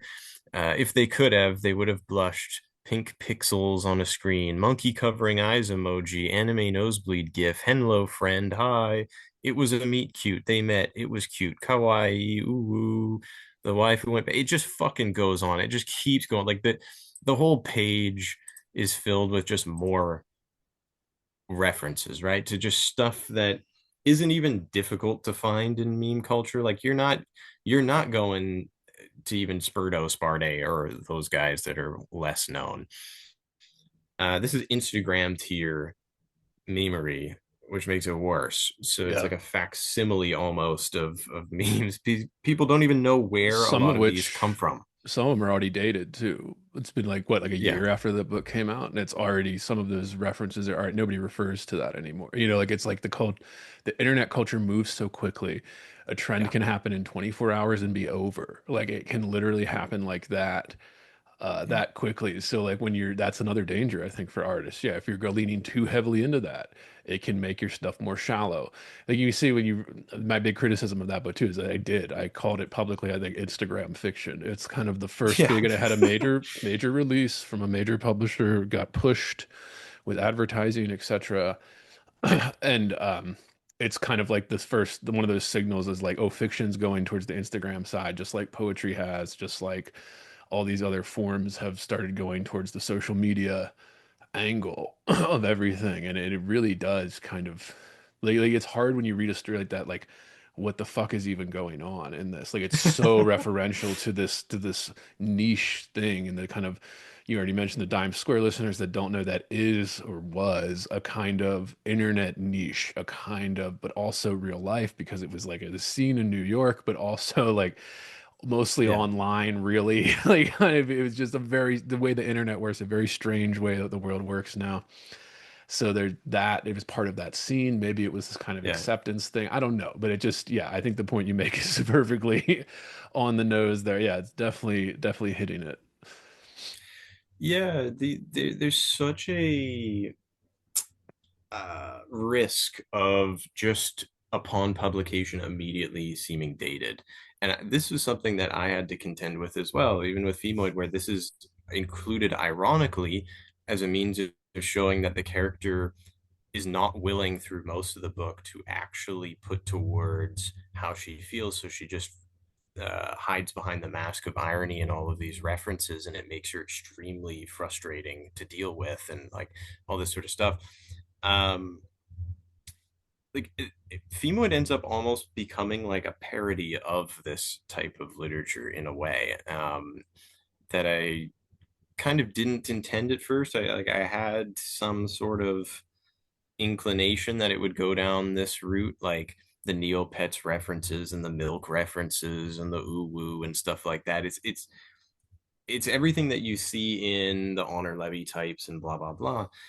But I think these other authors do fail to kind of mm, show you that this is not a tenable long-term state or position or even just a method to write from. Like it's you could get one book out of it if you actually were trying to go the ooh woo method and you were being serious about this stuff, which they never are. Like I don't think I've ever seen one of these books where they're actually trying to make a point very earnestly and they do the ooh woo stuff. It's always packaged with this like half ironic, like um just dipping my toes into authenticity here, like don't expect too much kind of shit.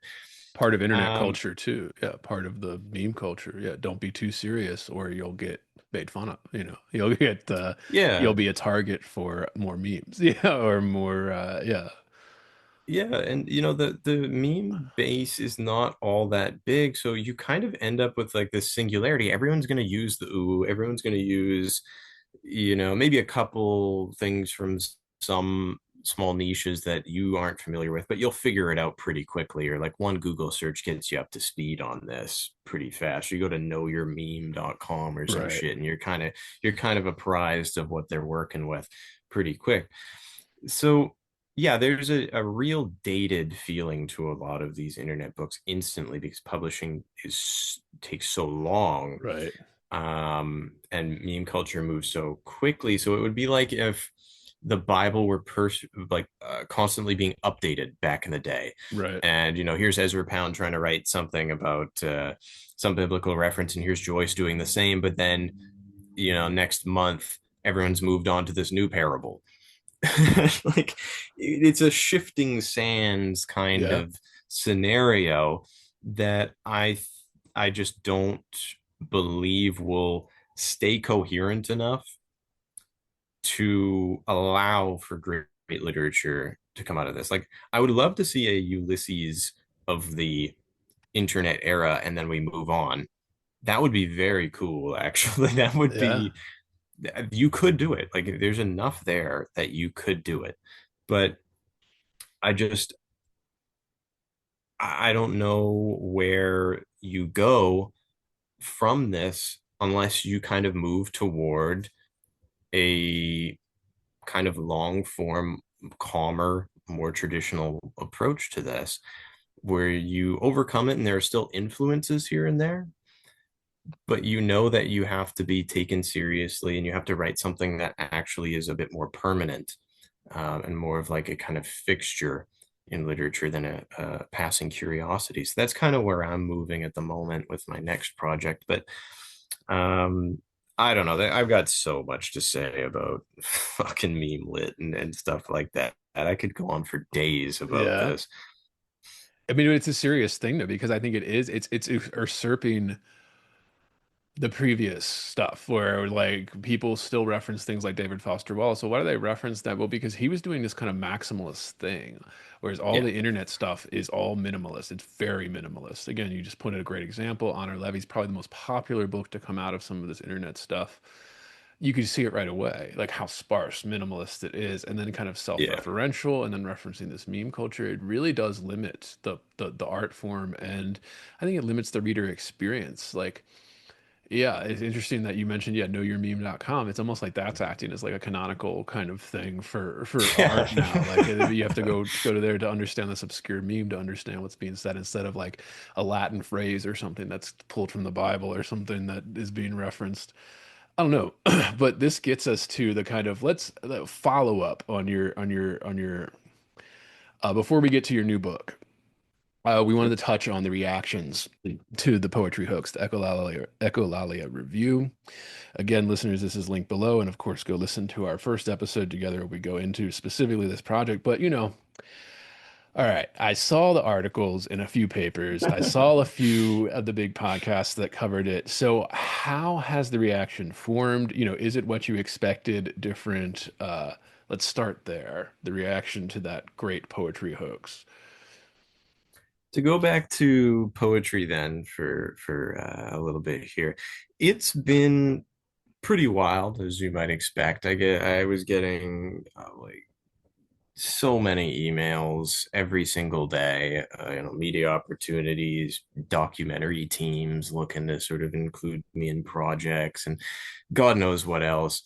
Fan mail. I think honestly, I've enjoyed the fan mail the most.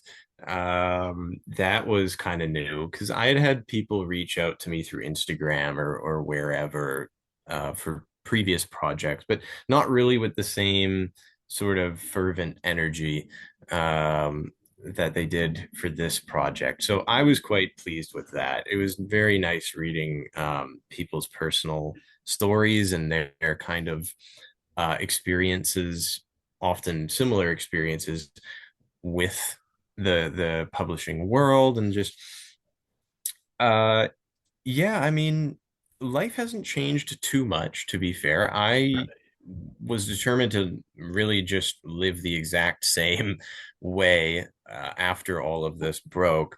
I didn't want to kind of milk it too much and start reaching out to a whole bunch of publications and kind of like, trying to really extend that 15 minutes of fame. And I wasn't going to do a Hawk Tuah type routine, start some shitty ass fucking like campaign to ingratiate myself upon a bunch of celebrities and do all this sort of stuff. So yeah, I didn't go the Hawk Tuah route. Maybe I should have. Maybe a publicist would have told me to, act as quickly as possible. But Largely, I whenever I'm in a case like this, I don't post that much online. I'm always working on some new project. So for me, it was a matter of conserving enough energy to really turn my attention to what comes next. Right. Um, and I'm happy I did that because I do have a direction, and I am working on a novel in particular that's going pretty well. So like, um, it was really fun for like a month straight, getting all these emails and doing these interviews with different publications. And a lot of them just didn't ask for my permission and reposted the story, so I got translated into like German, Polish, French. All these international type magazines ran my stuff, but they didn't even like, if with every new article there was some error introduced. Like, the German one doesn't even really make sense. Like, it's not properly quoting a lot of my work. They did translate one of my poems into German, which was hilarious. It was the one that was upside down in the collection. The what is writing, what is writing, what is writing over and over again. Um, so that was cool to see. I don't know why they chose that one. I really don't. Um, that was one of the only ones that was accepted as a humor poem, not like a legitimate poem. So I'm like, it was a bad choice, I guess. But um, yeah, I don't know. It was really cool. I would just get like, Dr. Phil has a network, I guess, or some sort of media like outlet, and then they were sharing this kind of stuff every day. A friend would send me this. He'd just be like, dude, you're like, the Germans are loving you right now on X. Have you seen this? I'm like, I fucking have not. Like, sure, send me whatever you want. Like, yeah, I don't even know the full extent really of like how far it went. Like, there are probably a lot of different podcasts that covered this, and I just never even knew about it. Um, and a lot of different publications in foreign languages that I'll never really even see because I can't search for it in that language. So I guess, yeah, more than anything, it was just kind of fun. Like, I didn't clear up any rumors other than for the like the few publications that reached out with specific questions. I would answer those.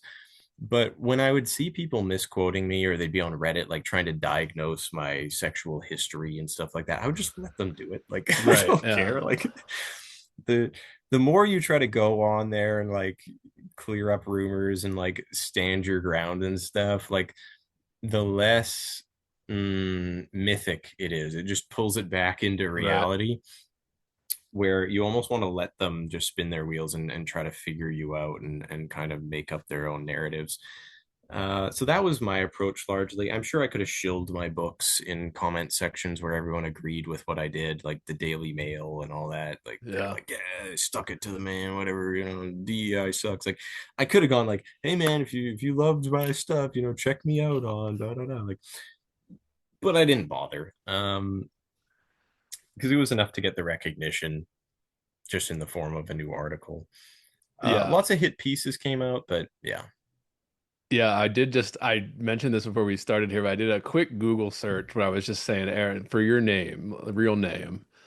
I Yeah. didn't try Jasper Ceylon, but I did see your coming out here and just the top results. Of course, your Instagram pops up and all that, but then yeah, first Daily Mail, straight white author's career finally takes off after he tell like how white man became famous as a queer Nigerian poet. The white man who pretended to be black to get published. Straight white author's career, and then they have Reddit, yeah, on book club Reddit here. Yeah. Uh, I just see article after article. That's how it's always framed. Yeah. And it's framed, I guess that's kind of unavoidable given the circumstances that you're going to be framed as a straight white author. Uh, Yeah. Yeah. It was definitely unavoidable here. They had to pick a headline that would really, I guess, draw eyeballs. And I was surprised because River Page, the guy who wrote the original one for the Free Press, he didn't tell me what the headline was going to be. He's just like, oh, it'll be out, this day. And then my inbox is flooded when I wake up. I check it out, and it's like the dude pretends to be, a Nigerian poet. He says he got this sort of published. White male pretends to be black to get published. I'm like, oh, that's yeah, it's a bit of a harsh one, but sure. I mean, I could probably spin this. You were so now you're doing digital blackface, yeah, which was I'm sure you were accused of before. Yeah, that Yeah, free press one was yeah, were any of them like when you got them, obviously they interviewed you for these. yeah. Anything where you were like, "Oh wow, they totally like twisted what I said. They totally like played up this kind of current dynamic here, yeah, of the straight white author here.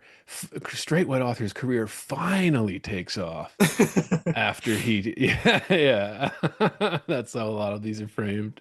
I don't know anything like that because I think people, especially the older generations, they don't quite understand one, why you would even do a project like this. They don't understand how bad it is, but they also don't understand the kind of the reporting, how everything we complained about with meme culture and literature, well, that's all in nonfiction now too. Journalism, all of that applies to the kind of nonfiction, all of that, news articles, yeah, the ones written about Aaron and all of that. I don't know. There is this kind of everything is set up with the social media. How social media frames things is how it's reported on, is how it's put into the history books. It's everything is pushed through this. And I was just curious, yeah, if you had to deal with any of that kind of yeah misquotes, twisting the words, kind of and I mean, this is you're not the first person that would say something that like, yeah, that happened. I remember even like famous musicians and stuff that I like, if they gave an interview, I remember Mm, even Travis Barker was talking like when he was Blink-182 was first taking off, he did some interview for like a drum magazine when those still existed. And mm, he was saying, they asked him, "Oh, what was your history? How'd you grow up playing?" He's like, "Oh, I grew up playing, jazz, hip hop. I started playing all these different types of music before I got it, with rock music." And he said the quote that they put in the interview when it actually published was, "I refuse to be called a punk drummer," or something. Like he just like, I never said that. Like he just said, "No, I listened to a bunch of stuff. I love playing jazz, blah mm. blah." But then they just twisted it around to be like, "I refuse. I'm a much more dynamic." He's like, "Well, that's not how I said it, and that's not how it like was asked in the interview, but whatever." Stuff like that happens all the time because you do have to add embellish, you have to flourish it up to make people want to read it, whatever. But it's a new level Mm. now. So I was just curious if you had any of that, death threats, any of that. Like what yeah. People have certainly, from what I've seen and received as direct responses in a few cases, they've wished they haven't wished for my death, but they've definitely orchestrated or like concocted these imaginary scenarios where I kill myself and leave behind some sort of suicide note where I realized that I was some sort of gimmick writer who only had one sort of like thing to say. Or I don't fucking know. I'm giving them too much credit. A lot of it's just like you're gonna kill yourself one day and you're gonna realize you were a fool. Like that's the sort of thing. Now they those don't shake me in the slightest. I find those extremely entertaining, if Right. anything. Like I'm not trying to like invite more of these, but um I just they don't affect how I live my life and they don't affect how I view my work. A lot of this just comes from people who really fundamentally misunderstood what I did anyway. And I can tell by the way they talk about the Echo project and the scope of my experiment.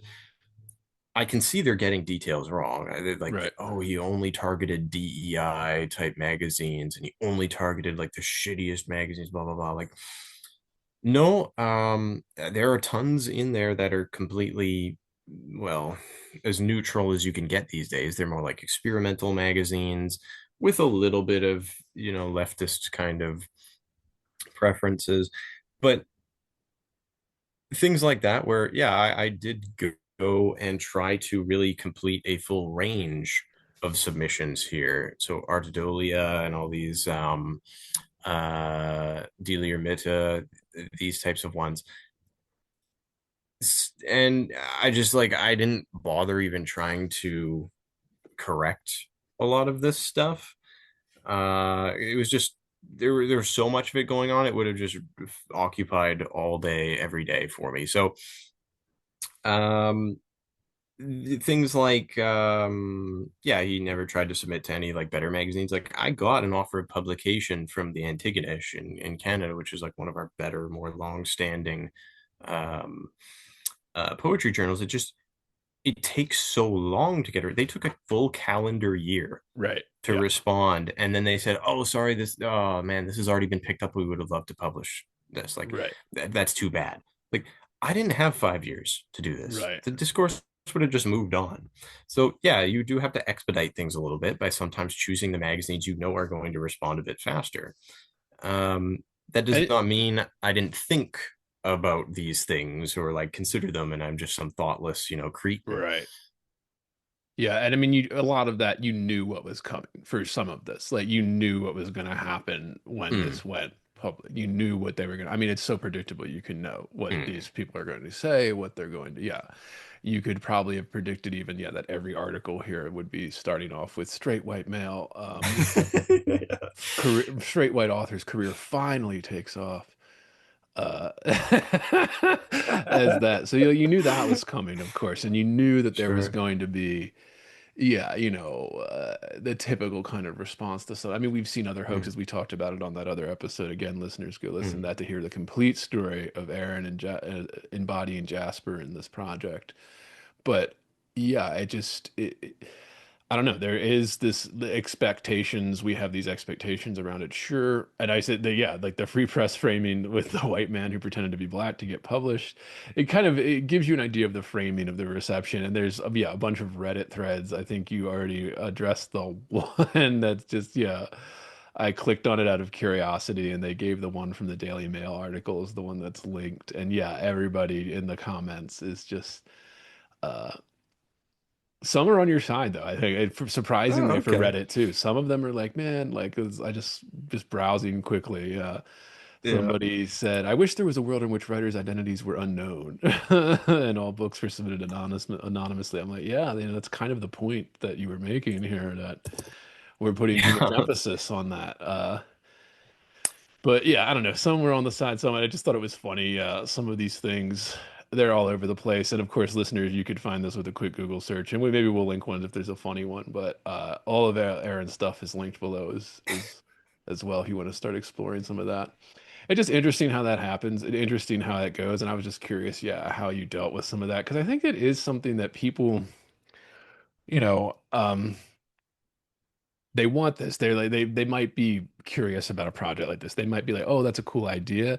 But then there's like this the backlash is what stops them. Even the predictable Mhm. backlash. You know how predictable it's going to be here. But I was just curious like have you seen like positives for your writing career after this hoax kind of sparked outrage, even just like getting your name out there?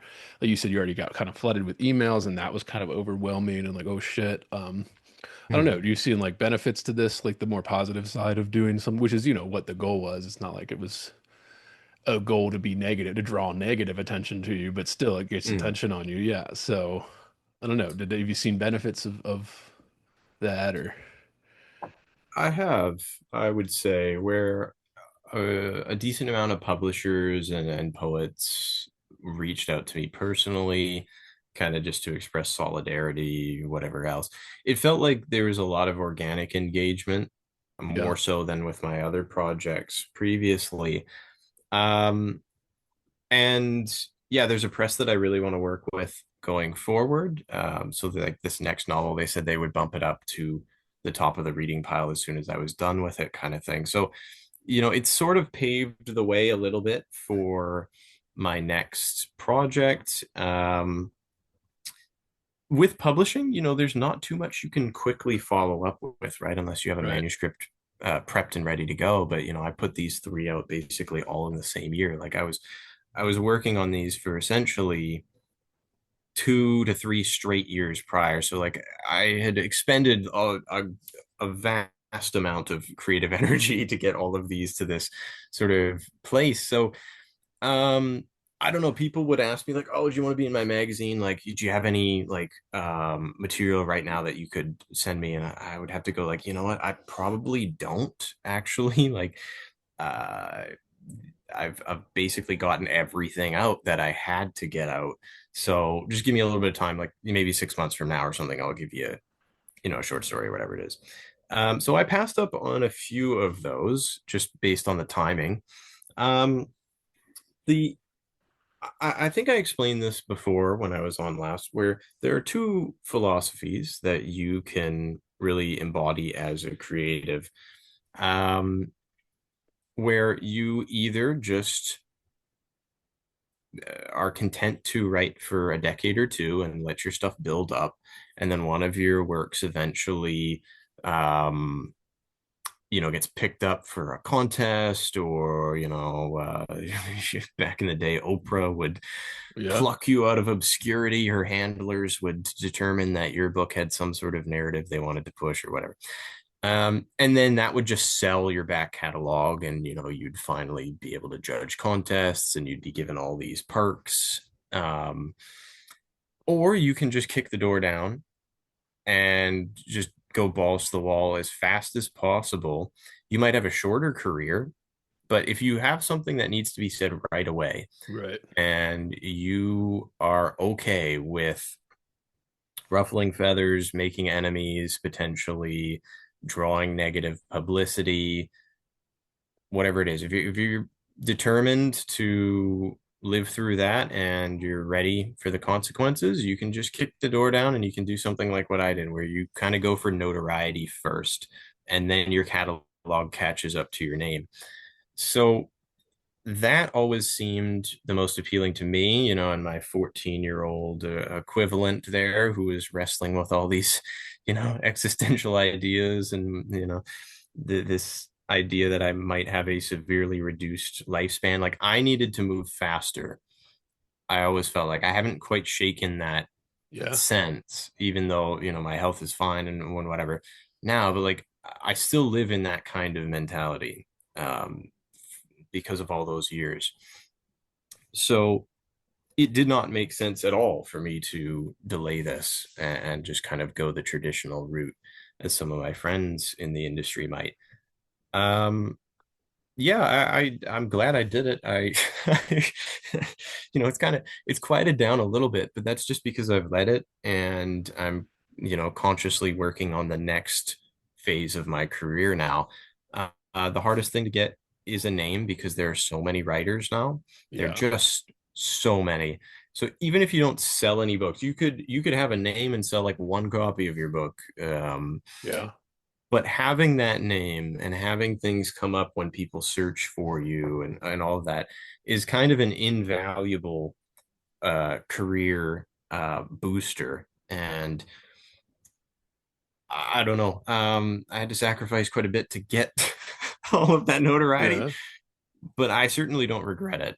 Um, yeah, Yeah, absolutely. I mean, podcasting, that's what I said too. I mean, it just like I think I mentioned this last time we talked too, where I whenever a controversy breaks out on social media or something in the literary world, like I remember or rediscover that I'm blocked by like half the people like in the literary world. Like I'm looking at this thing and I'm like, why can't I see this? I'm like, oh, I'm blocked. yeah, I'm like, and it did, and it, you could lament that, of course, but then I was just like, oh, they know who I am. Like, they know who I yeah, am and what I'm saying, and they hate it.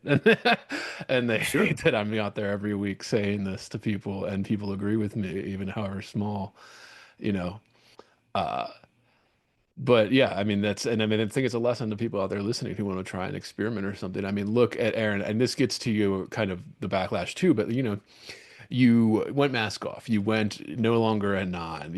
Why did you go mask off? Real name and face. What sparked it? Was it just it was getting too big to the point where that was going to happen anyway? I mean, what made you decide to be like, you know what? I'm just going to go out there and yeah, like you said, face the consequences. And you mentioned, I think last time that you were ready for that anyway, and this was just kind of a precaution to do the Jasper Ceylon thing to you said, protect jobs, whatever it is, if you're working for the state, anything like that. I mean, this can come back and make your life more difficult, having to get a new Sure. job or whatever. But yeah, what made you want to go mask off, full face and name? Here I am, Aaron Barry, baby. Let's, in the pages of the Free Press under white straight male as the headline and your face right under it. What made you want to do that? What sparked that? How did that come about? Yeah, I just really felt like tanking my dating life. I No, actually, it's been very funny explaining to girls since about all this stuff. They'd be like, "Oh, can I look you up?" I'm like, I gotta know that You you're at can, but least a little cool about this. It's like I've uh a girl I'm seeing at the moment. She's quite liberal, I guess, like by her own admission. She's sensible about it. We've had all the difficult conversations. right, right, right. But for a while, I'd tell her like, oh yeah, this article's coming out pretty soon. It's gonna be a little bit intense. Like I'm gonna have a lot of emails I think, to answer. Like, just don't worry about it. She's like, oh, okay. And I'd kind of like shown her a little bit of my work at that point. I thought she might react quite strongly to some of the ideas, but surprisingly, um, she's handled it quite well, and a lot of other people before that and whatever have. So like it's um I guess what it was primarily was that you can't hang on to this stuff for too long. Right. uh if you have a pen name and you're writing novels, and it really doesn't matter. No one's digging to find your identity. They're just kind of happy that every 3 to 4 years you put out a new work and whatever. Like you can hang on to it theoretically until you die. Right. But this was such a contentious book, Echo.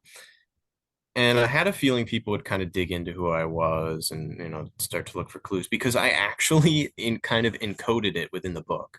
The, I added little codes and tip-offs that it was me. No one really found them, but they are kind of very subtly hidden in there.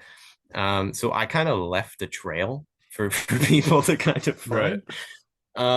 But Very, very Joycean. Yeah. yeah. Like, I still won't, I won't spoil where those are, because you'll find other kind of coded stuff in there too. If you find the key, but um, I guess there was the fact that I kind of just wanted to beat people to the punch in case anyone Right. did discover it was me. But the main thing was with Femoid, because it was such a personal book, and because I had to embody a persona for that one that was essentially a fusion of me and an ex-girlfriend. Like the name SAB Marcy was our names put together, right? Because we were no longer really in each other's lives, save for messages here and there, and just me checking on her to see that she was still alive and stuff. Like, I it was quite heavy to have to continue to pretend to be that person, and the Right. prospect of marketing this book almost being her, I didn't like that at all. It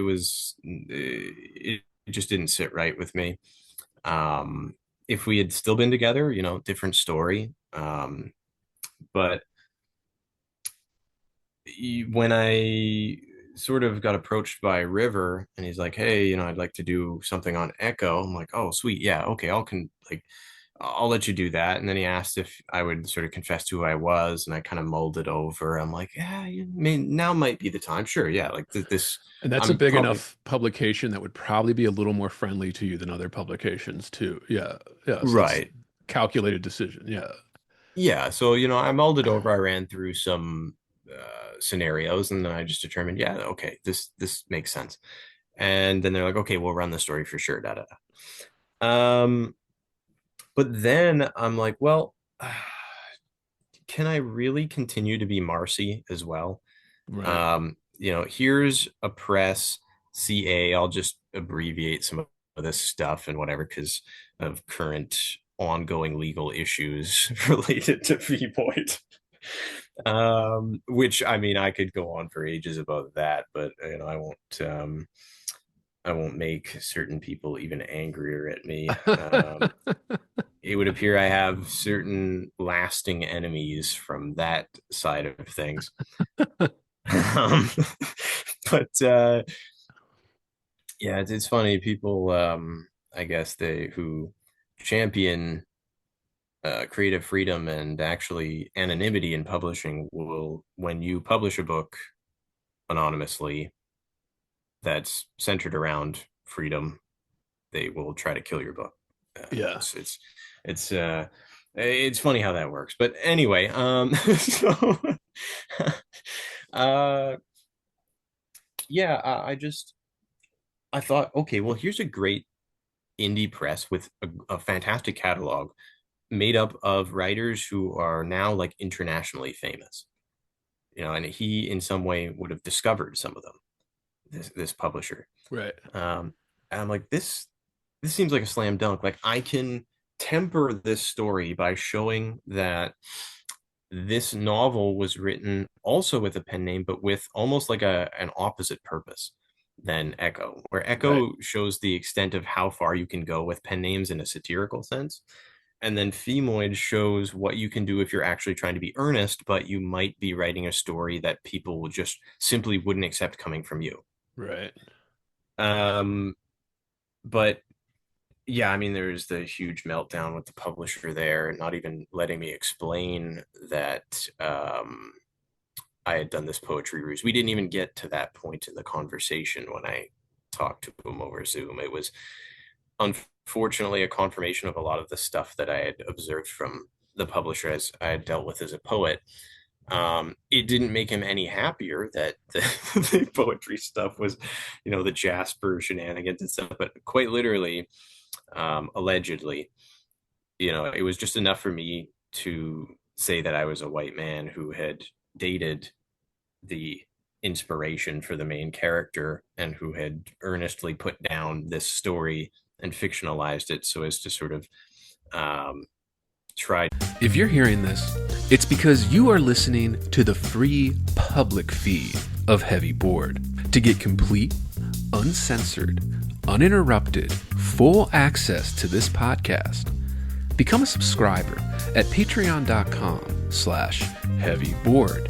That's right, Heavy Board is made possible by subscribers like you. For less than 1 cup of coffee per month, you will receive private access to uncensored, full-length episodes, Jerk Shop, heavy bonus content, subscribers-only AMA episodes, bonus extended interviews, and more. Come join the conversation today at patreon.com/heavyboard. To, I guess, tell what I thought was an important story for this generation. Right. That was all it took for that book to get axed.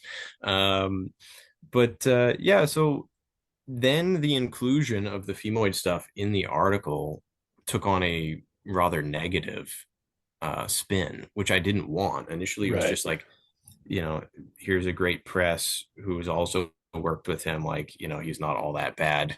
But no, it didn't go that way. So the story came out a little bit differently than we had imagined, but it was just the timing. Like I needed to get out from the Marcy pen name as well as the Jasper one. Right. And yeah, River presented me with just the right opportunity at the right time. And I'm glad I took it. It Yeah. feels much better now. Yeah, and River's one that definitely like I like River over there at the Free Press, and he's worked for a bunch of other publications too, and he would Yeah. be pretty fair. He would be pretty fair, as fair as you're gonna get for something like that, like yes, that's Yeah. obviously taking the right opportunity. If you were to do that at a publication that would be more willing to kind of smear you in the actual article, whereas at least the Free Press is not willing to just do blatant smears. They're more willing to engage, and So it makes sense, calculate. But I was just curious because I think about this too. I think about it all the time, and it's a constant thing in the discourse between being anonymous and then real face and name, right? Like how much Yeah. power you have, like from being anonymous. Whereas like there's this thing on the internet where like being anonymous keeps you safe, but it Mm. doesn't actually, right? Like if you're trying to actually do something, especially if you're trying to be a professional writer, for example, something where you Yeah. just by default of like what it is, you're in the public. You're people. If you're writing nonfiction, if you're writing fiction, if you're writing poetry, whatever it is, if you're just a writer in the public sphere, people want a face and name attached to it. That carries more weight than of yeah, like a fake name or something like that too, where it is like, and you mentioned this already in the last episode where you talked about the different pen names that you use. You almost embodying several characters throughout the project, Yeah. almost like you were letting yourself be born in a way, even like kind of like letting like, no, actually this is me and this is what I've done, and now look what I'm going to Mm. do next. Kind of like, yeah, kind of a, I don't know, just a reveal kind of that way, in the way you go mask off, and everybody's worried about it. Everybody's worried about being judged for their work. And then, of course, you're doing something like you did. You're going to get more than just judged for your work. You're going to have the entire political apparatus come down on your head. Maybe because it's poetry, people didn't care enough or whatever. But, Yeah. it's not like it was pleasant to have that stuff happen. But, yeah, just curious. Fiction. So you move from, and you've done this before. We talked about it a little bit last time. You moved from fiction to poetry to fiction, and you have this kind of working relationship with both. So I was curious, why did you want to do a fiction project for this next project after Echolalia and all of that? And then I mean, maybe even an additional question on top of that. Do you feel that the Echolalia is taking away from the release of this newest stuff, or adding to it, making it easier for you to reach out to stuff because your name's now associated with like the hoax? I don't know. Your thoughts. Yeah, what do Mhm. you It's been interesting managing three books in 1 year. Right. I mean, I haven't really done that much promotion for Pound Flesh just because, yeah, I was right off right on the heels of the sort of other two. So it's just, um, I I'm glad these all came out. I can now sort of rest way more easily at night, just kind of knowing that these sort of statement pieces are accessible, they're out there, whatever it is. Um I Echo I love Echo. I love all these books. Um, I would have done a poetry collection right after Echo to sort of show people like, oh, okay, now when I'm trying, here's what it looks like. Right. Because a lot of people would dig up the stuff that I did like a few years back, just little tiny experimental pieces or just things to at least build up my publishing resume. And they'll be Right. like, wow, he's just pretty mediocre as a free verse poet or something like that. Yeah, because I wasn't trying to, blow anyone out of the water. This was just me kind of ingratiating myself to the industry a little bit, Right. just seeing what it was like to work with different editors, sign different contracts. They turned one of my poems from Nifty Lit into an NFT. Just like I would go for stupid things like that, novelty things, publications. Um, because it was very time consuming to also at the same time while doing all of these projects throw 100% of my effort into one-off poems and things of that sort. I figured that would come after the publication of Echo. So when people look up my older stuff, it's not emblematic of my skill set as a poet. It's really just I needed to get some poetry published, and I figured I would go for like pretty easy, like lukewarm pieces that these mags would take. Uh, but my actual poetry is a lot different in nature. It's probably more contentious, like in terms of its themes, it would not very easily get published in the top level magazines. Just they don't like certain ideas. Um, and I knew that. So I would have to basically assemble it all into a collection or get some of it published in like mid-level magazines with different ideological bends than the average mag. But that's all coming. People just have to wait because it takes a very long time with publishing. It might be a year, it might be two even before I can get to that again. Um, but I didn't want to rush it. I didn't want to, right after Echo came out, immediately embark on some mega project and burn myself out or do a rush job, just to prove to people on shitty subreddits that I can actually write. Like, I know what I'm doing, and I know I'm confident enough in what my future output will be that we'll get there. Yeah. Do you do anything differently when you go to do fiction or poetry? Do you approach it differently? Do you try to do different mindsets or get started differently? I don't know. I mean, how do you like to do that, or do you think of them differently at all? How do you like to Hmm. approach the two different forms when because you write within all of them and you do nonfiction as well, do you do any of the kind of, I don't know, do you change your approach or do you think of it differently or, this kind of the craft style stuff we like to get into? Yeah. Hmm. With poetry, my attention always goes to creating new or novel constructions, linguistic constructions, where each line is of such great significance to the overall work that you have to try to be kind of as innovative as possible or as succinct as possible, whatever it is. So I treat that kind of as a condensed form of writing that I will do if a certain idea feels more suited to that form of expression, quicker expression, but more experimental or even intricate. I'll usually, yeah, take it in that direction. But then if it's a broader idea, like there's a big theme I would look at, or there is some sort of approach that I want to take that necessarily needs a lot of time and space, I'll funnel it towards prose. So Femoid, it had to be a novel. There was no, I mean, you could do a Right. poetry collection in this style, featuring a sort of speaker like Savoy there. That might be an interesting project going forward. I don't know if I'll do it, but someone might.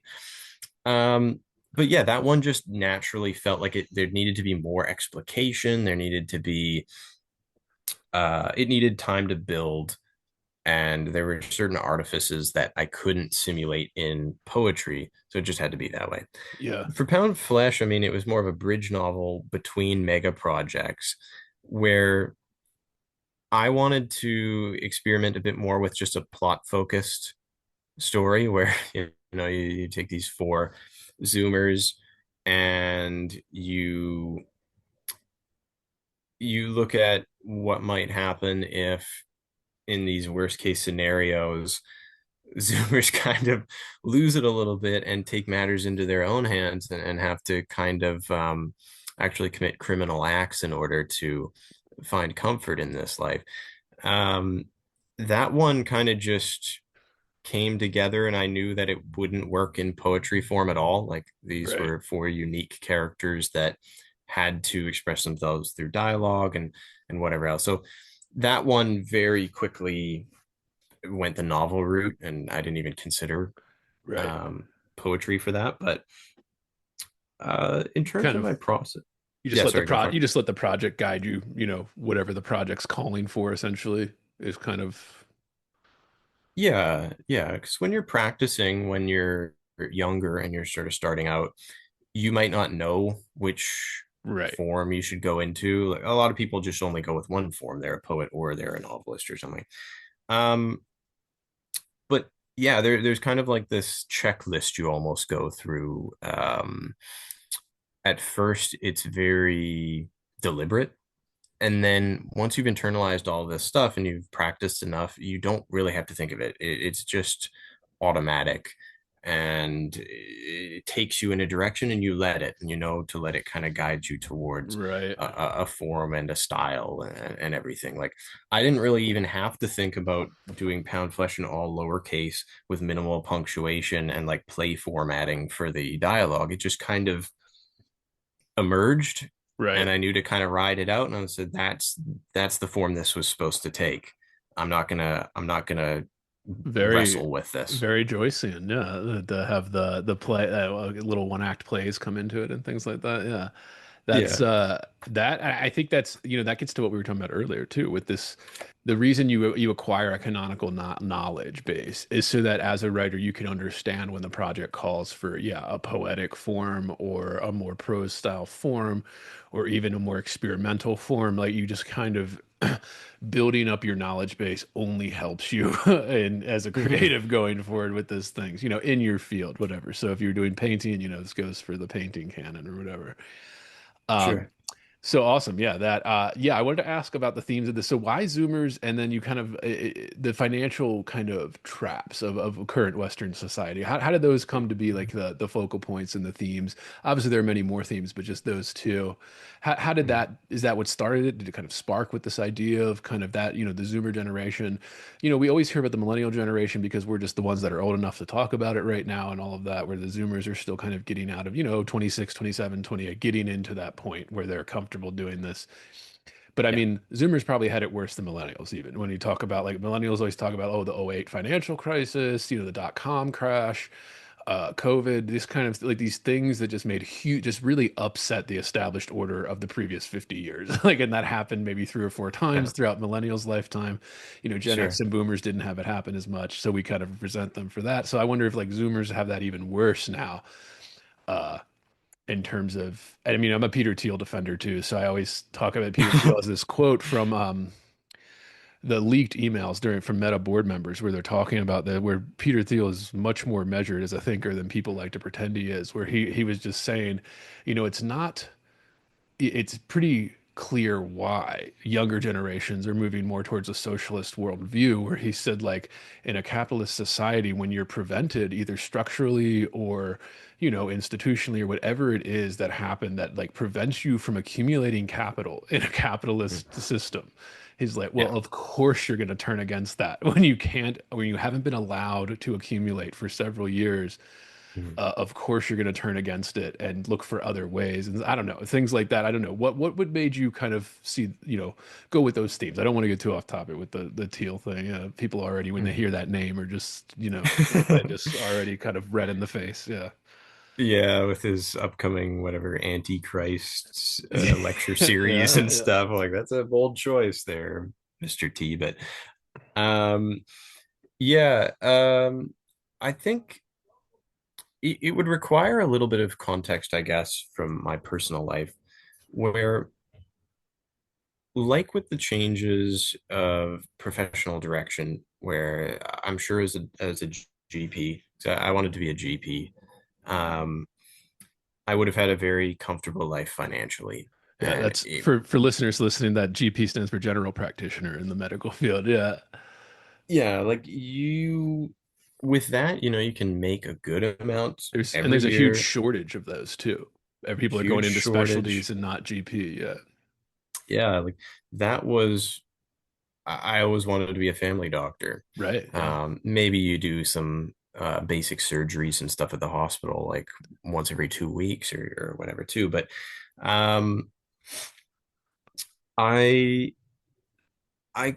after finding literature and meeting a one professor in particular I regard as a friend now, I just lost much of my interest in accumulating wealth.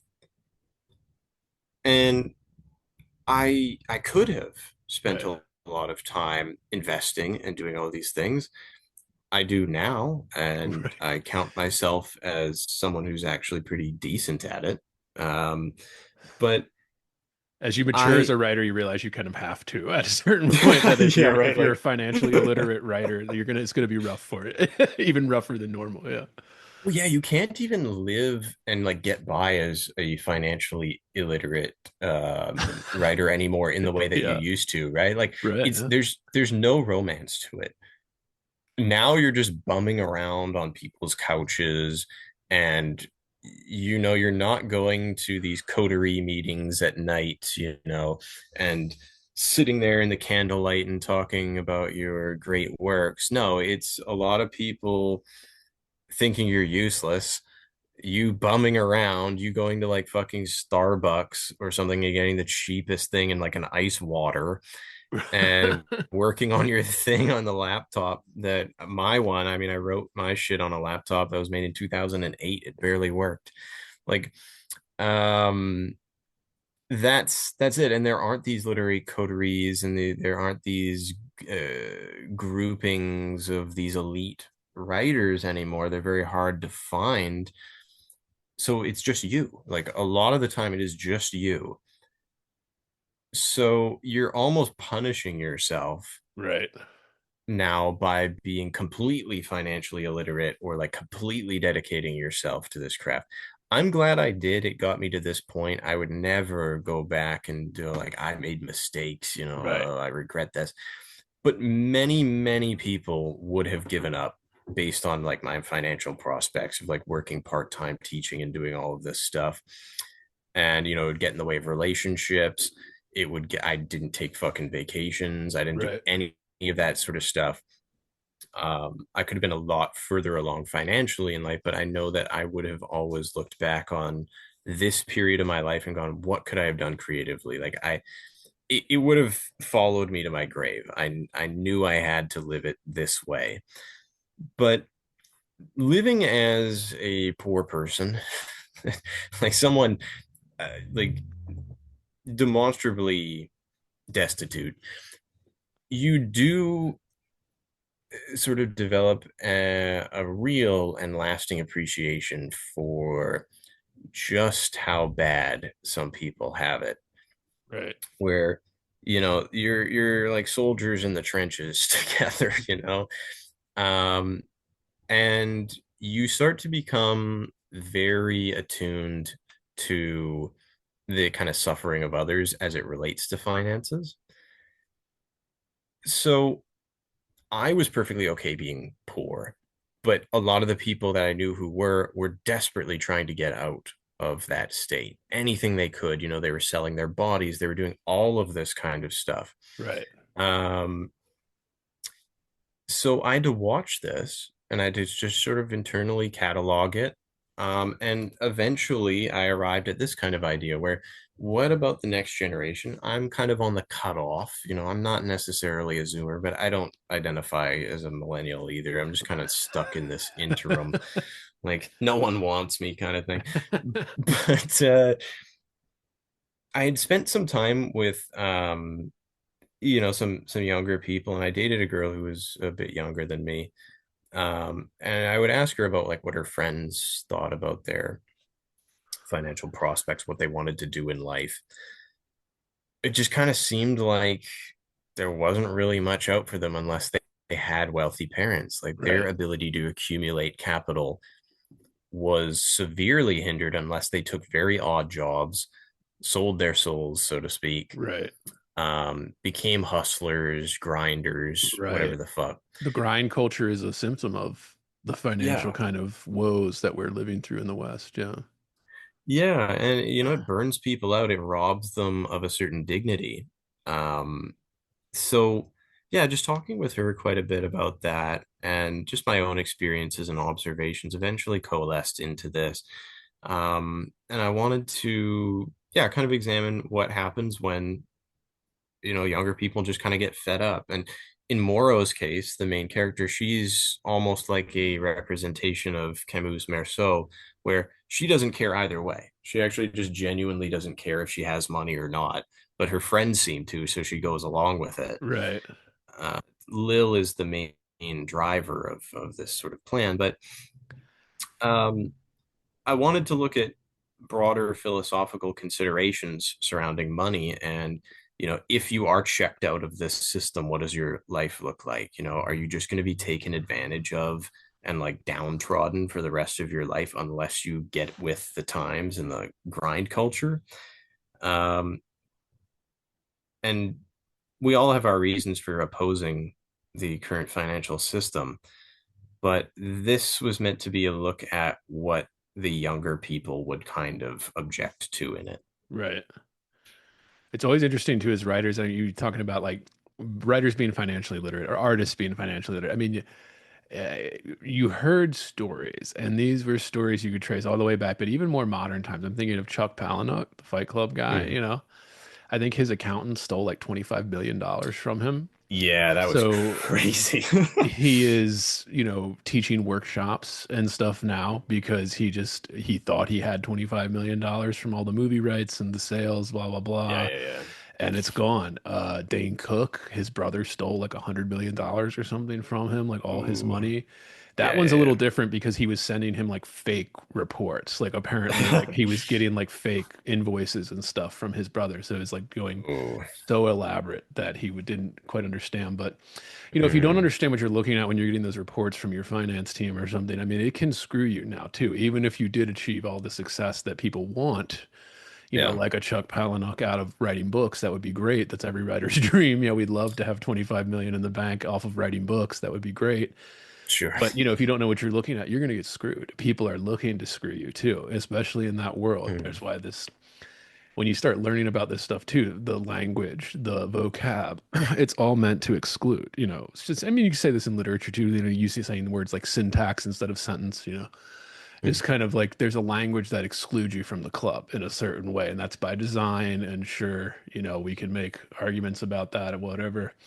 But it is interesting, yeah, how that plays out. And it's always a constant struggle where everyone likes to point out that, between Canada, the United States, these Western countries, they're the richest they've ever been in the history of the world. Obviously, the US being the Mm. richest and most powerful, but like Canada is like our little, cousin up there that does the same thing. They're at a peak point.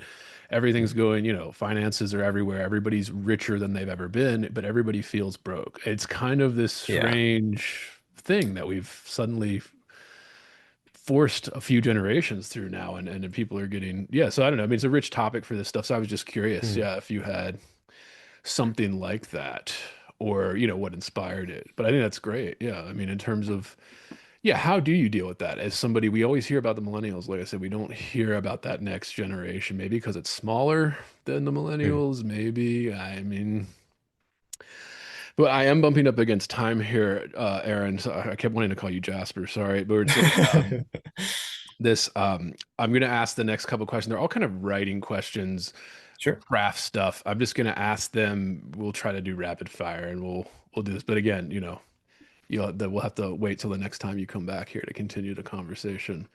Cool. So we always like to ask writer, what is your writing routine like? How do you like to do it? You a morning guy, afternoon guy?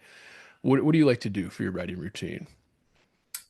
My writing routine was like extremely dysfunctional back in the day. I'd just like fall asleep at 6 a.m.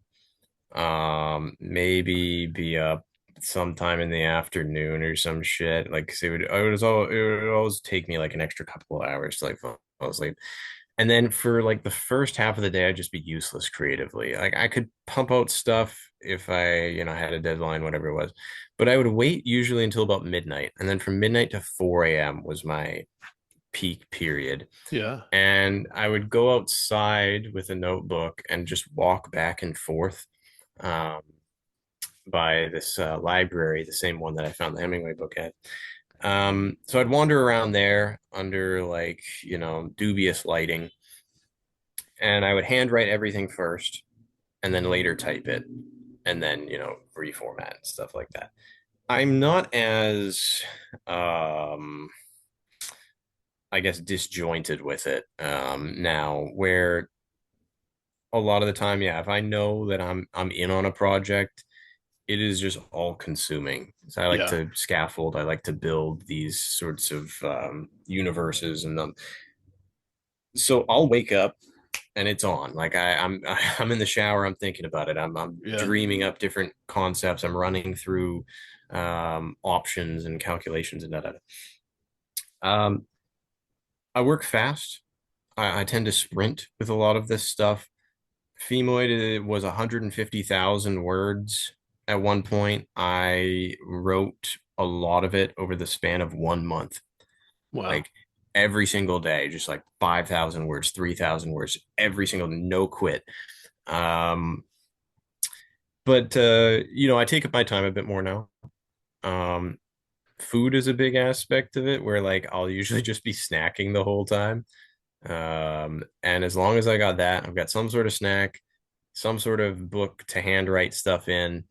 That's where it all begins. And I Yeah. still write at night and I still write outside, but that's always felt the most natural and the most conducive to the kind of work I'd like to publish. Yeah, and you said you do mostly handwriting, so you like to do the first kind of draft or notes, whether it's prose or poetry, you kind of just like to start with the handwritten notebook. Yeah, yeah. And it's an absolute bitch for novels because then you have to go back and Right. type up all that stuff. It takes up so much time. But that for me has been the process that has been the most effective. Yeah, And yeah, I found something that worked. So I kind of just, I haven't needed to deviate from it. So that's right. where I start. Yeah, for sure. I love that too because I think typing when you do that, it is like an editing process in itself. Yeah. Retyping what you wrote, even if they're just half jotted down notes, it's the forming of this kind of scatterbrained thing. The Yeah. other question we like to ask all writers that come on here, and we don't need specific numbers, we like to ask, how do you make a living? Do you make any money off the literature? You have to have a day job. We like to ask this because, it's tough out there for writers. And we like to dissolve the illusion that all these people are millionaires because they won a National Book Award or something. So how do you Mhm. make a living? If you feel free to share it, you don't have to share it if you're gonna start getting hate or like death threat emails to your employer. But Yeah. Well, I'm in education. as most So, most English majors end up, yeah. yep. I love it. Teaching's great. Um, I would like to eventually move up to the post-secondary level, but I'd have to get a fucking dreaded MFA to do that, I think. Yeah. They Um, don't let you do it with just books anymore. You used to not have to do that if you had enough published books. right? Now it's you got to have that little piece of paper. They don't care. Yeah. Yeah, that's kind of working against me here, but I think I don't even know if a university would hire me with my reputation now, but eventually I'd like to move up. Right. But I've done all sorts of odd jobs over the years, and I'm certified to manage like real estate and all that random shit. But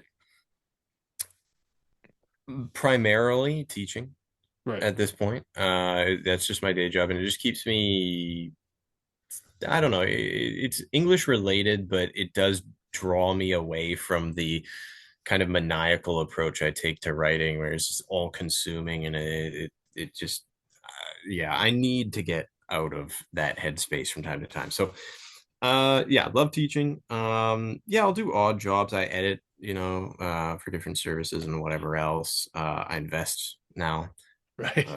allegedly, if you're the CRA. And yeah, I guess I've never cared that much about money, as I mentioned. So I, it's changing a little bit just because, yeah, you want to be able to have a family. You want to be able to move to the next You phase start of your hitting life. 30 and you're like, oh, actually, I need some Yeah. savings. Like, yeah, or I can't fucking function. Yeah. Yeah, right. And like Yeah. my plan is to get out of Canada. Like I've got a certain part of the world that I'm saving up to buy property in. Oh, nice. Yeah, so like that's kind of where I'm headed. Yeah, I guess that's the money situation at the moment. I do make an okay amount from my writing, actually. I Really? guess relative to the average writer. Yeah. Yeah. I'm not swimming in it. And I mean, my royalties, I probably made like $10 only in royalties Right. Yeah. today Yeah. or Yeah. some shit. But like, you know, for some people that's a lot. So I don't know. And I don't have a big international deal, so I can't expect these giant royalty checks for what I'm doing. And I've kind of put myself in this lane. So, Yeah. yeah, that's kind of where I'm at with that. For sure, for sure. Yeah, we just always like to know as the writers come on here. People are curious, and it's one of those things where, like, if you listen to most writing interviews, nobody's asking this because it's kind of like, oh, you can't ask how people make a living, whatever. And I get that, that's why I'm like, we don't need, screenshots or anything of like pay stubs. I'm just saying, yeah, Yeah, people yeah. like to know that kind of thing because it's rough. It's rough out there. Going off that, the last couple here, we like to ask, what advice would you give out to writers that are trying to do something like this, if any? If any. Well, I'll keep it tight here because I'm the sort of loquacious type. I tend to sort of just ramble on and on here. That's good for Um, podcasting. Yeah. yeah, yeah. I would say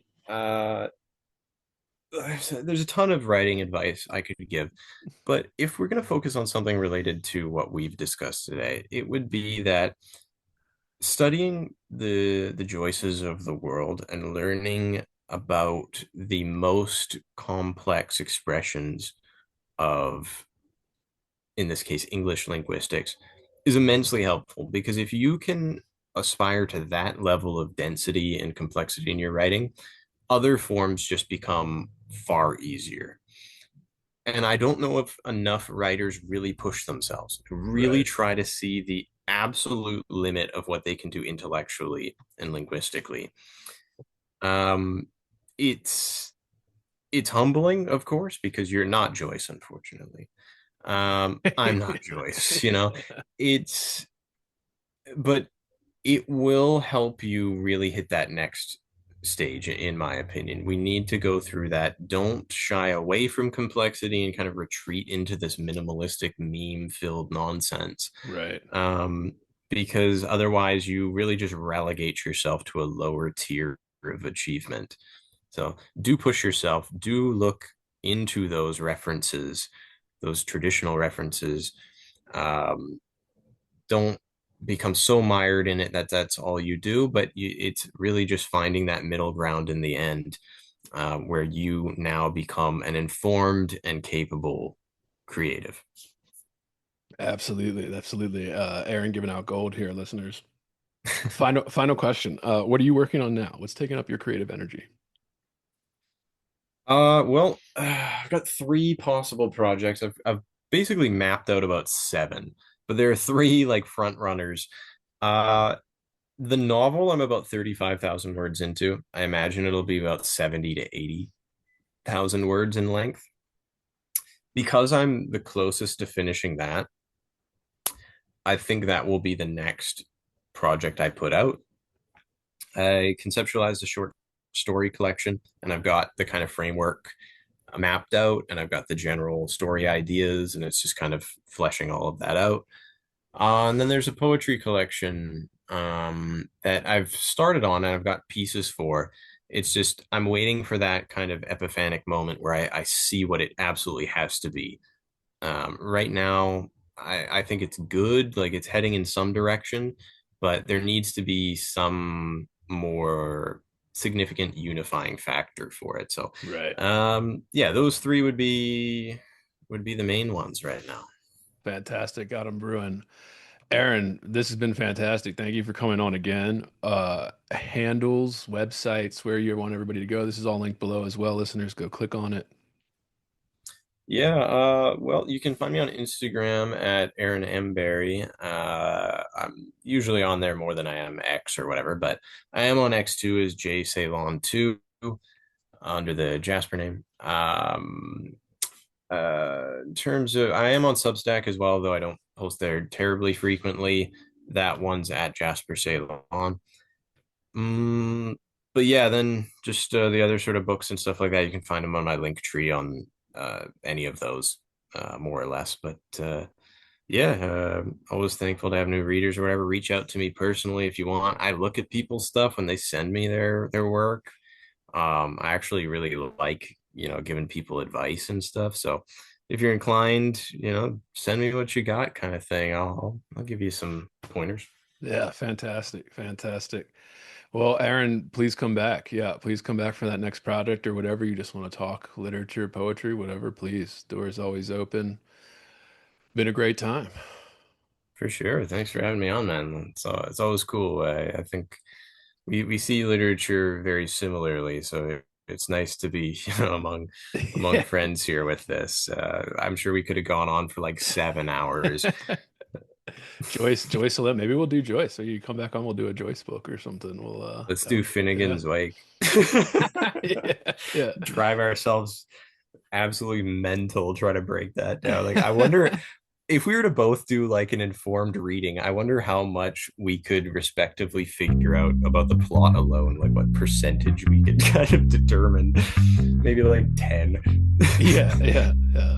That's another one. Yeah. We'll link that below too, listeners. Anybody wants to peruse some of those pages. That's crazy.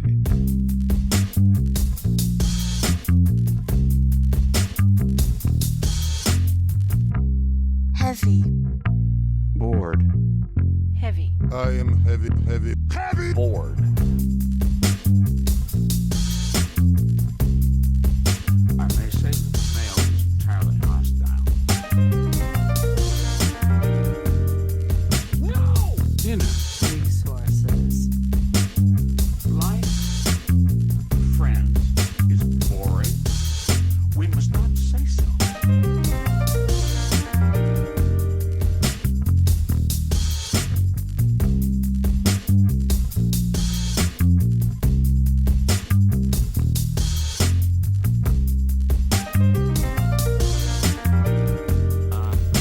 Are you radioactive now? Inner. Resources, American resources. Being bored? Some activities are intentional, right? It shows such a lack Heavy. of gratitude for life. Bored. I aspire to boredom, I Heavy. should say. Bored. Heavy. I am heavy. Bored. Has you the night sweats and the day sweats, pal? Pal, I do. If you're hearing this, it's because you are listening to the free public feed of Heavy Board. To get complete, uncensored, uninterrupted, full access to this podcast, become a subscriber at patreon.com/heavyboard. That's right, Heavy Board is made possible by subscribers like you. For less than 1 cup of coffee per month, you will receive private access to uncensored, full-length episodes, Jerk Shop, heavy bonus content, subscribers-only AMA episodes, bonus extended interviews, and more. Come join the conversation today at patreon.com/heavyboard.